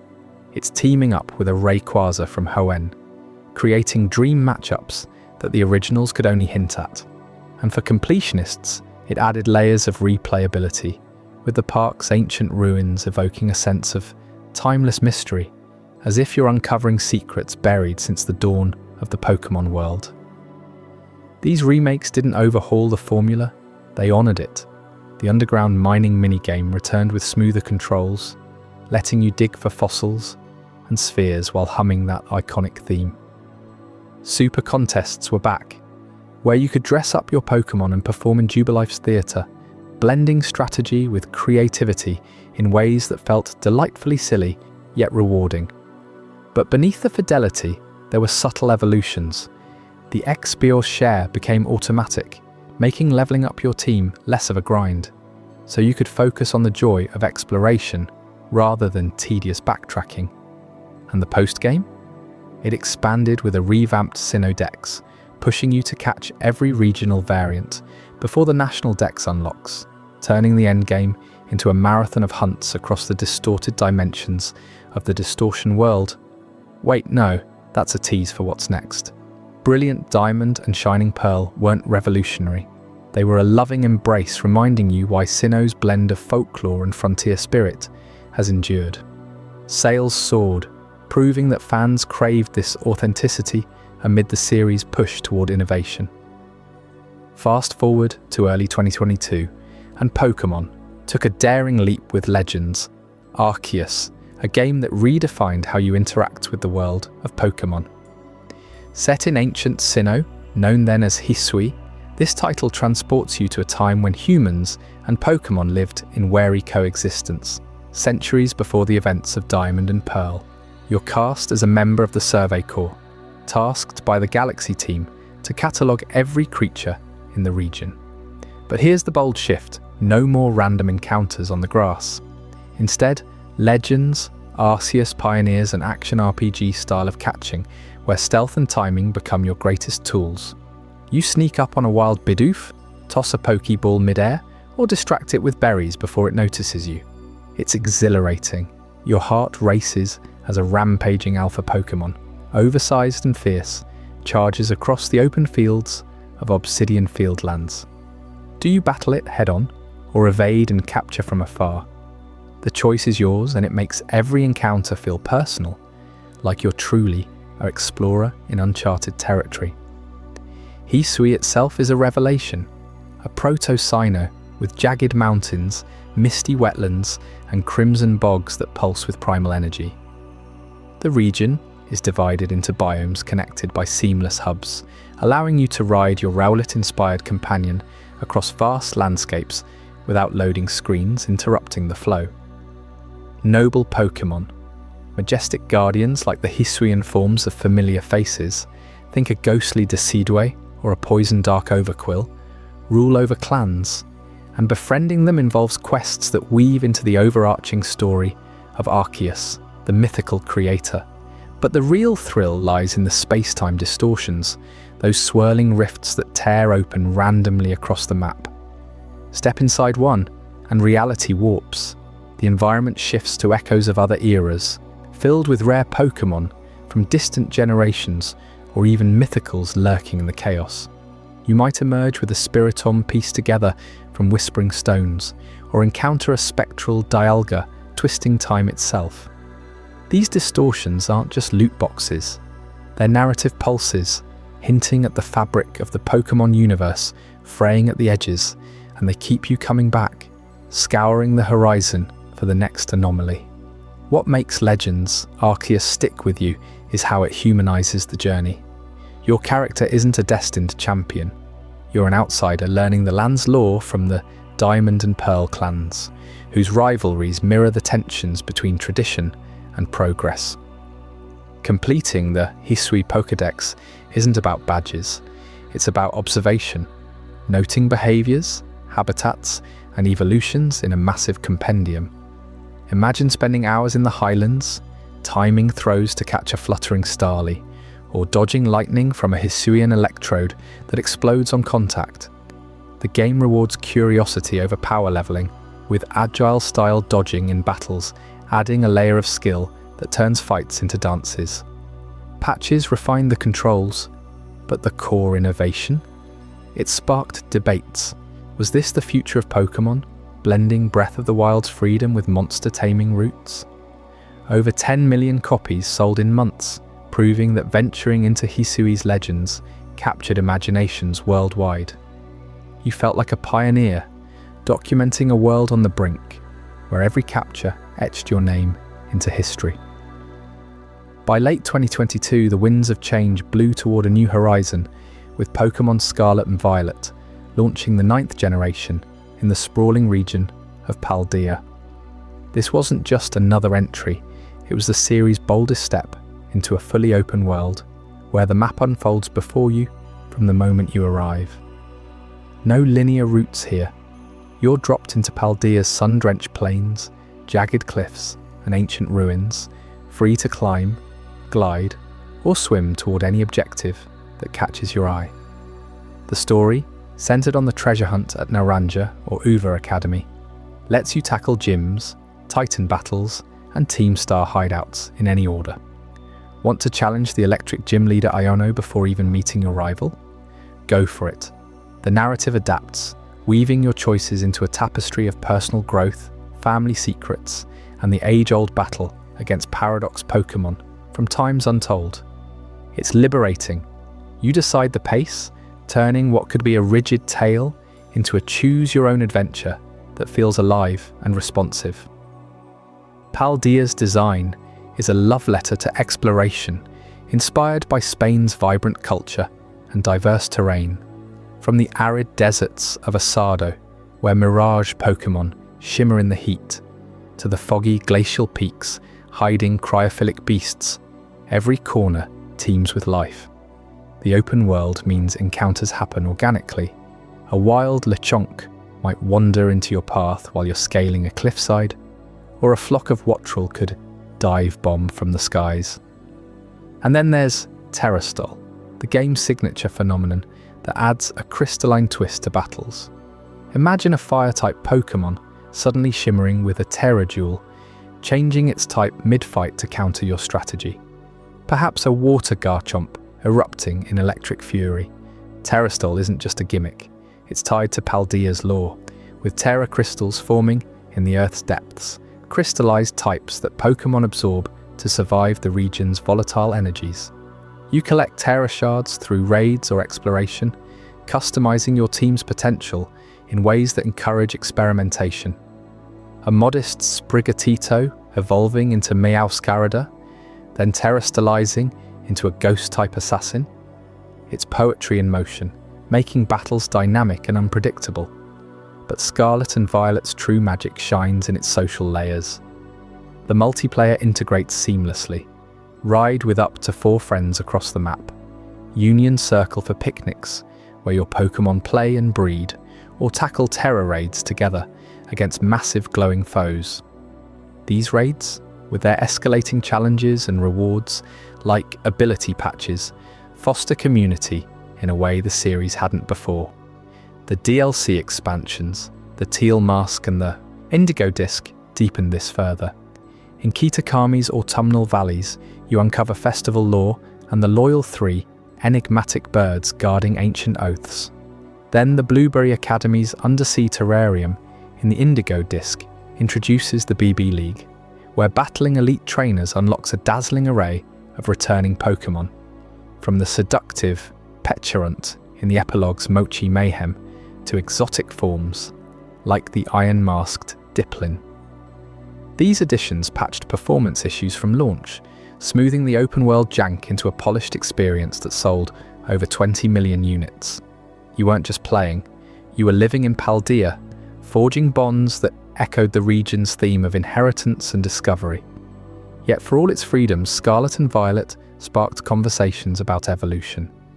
The non-linear path meant some story beats hit harder out of sequence, like uncovering the Professor's tragic paradox experiments after you've already bonded with your starter. Terra Style's type shifting added strategic depth, but it also raised questions. Does it overshadow traditional typings? Players adapted, building teams around Terra surprises, and the game's emphasis on personal legends. Your academy thesis on Pokémon behaviours mirrors real-world ecology, making you ponder the creatures beyond the battles. In a franchise that's always balanced tradition with progress, Paldea stands as a milestone, proving open worlds can capture the spark of childhood wonder without losing the heart. As we wrap up this chapter on Hisui's legends and Paldea's open expanses, you can feel the series stretching toward uncharted skies, blending history with bold reinvention. But what lies beyond these horizons? In the next chapter, Future Horizons and Endless Legacy will dive into the upcoming titles that promise to reshape Pokémon's path. From urban Kalos revivals to mobile frontiers that could redefine how we connect with our favourite monsters. You won't want to miss how the future unfolds. Future Horizons and Endless Legacy. As we step into the uncharted territories of Pokémon's evolution, consider this. By 2023, the franchise had already sold over 480 million units worldwide. But Game Freak wasn't content to rest on those laurels. They were poised to redefine what comes next, blending nostalgia with bold innovation in ways that would keep fans like you on the edge of your seat. The Scarlet and Violet era, with its open-world promise, was just the beginning of a new chapter, one that stretches far beyond Paldea and into horizons we could only dream of back in 1996. Let's dive right into the expansions that breathed fresh life into Generation 9. In September 2023, the Teal Mask DLC dropped like a surprise encounter in the wild, transporting you to the misty mountains of Kitakami, a region inspired by Japan's rural folklore. Here, you weren't just battling, you were unraveling ancient legends tied to the Loyal Three, Okidogi, Munkidori, and Fezandipiti, mythical Pokémon that guard secrets deeper than any cave in Sinnoh. Picture yourself donning a traditional festival mask, participating in the Kitakami Festival, where Ogapon, the grass-type legend, reveals her true, multifaceted nature. This wasn't filler content, it was a cultural deep dive, introducing over 200 returning Pokémon and mechanics, like the Terrastal phenomenon, evolving into something more personal. You could bond with your starter in new ways, exploring bamboo thickets and haunted shrines that felt alive with whispered stories. Fans raved about how it captured that sense of wonder from the early games, but amplified for a world where every path led to discovery. But wait, because the real expansion hit in December 2023 with the Indigo Disc pulling you into the high-tech halls of Blueberry Academy, an underwater marvel off the coast of Unova. This is where the elite train and you join as an exchange student, tackling the Blueberry League's challenges.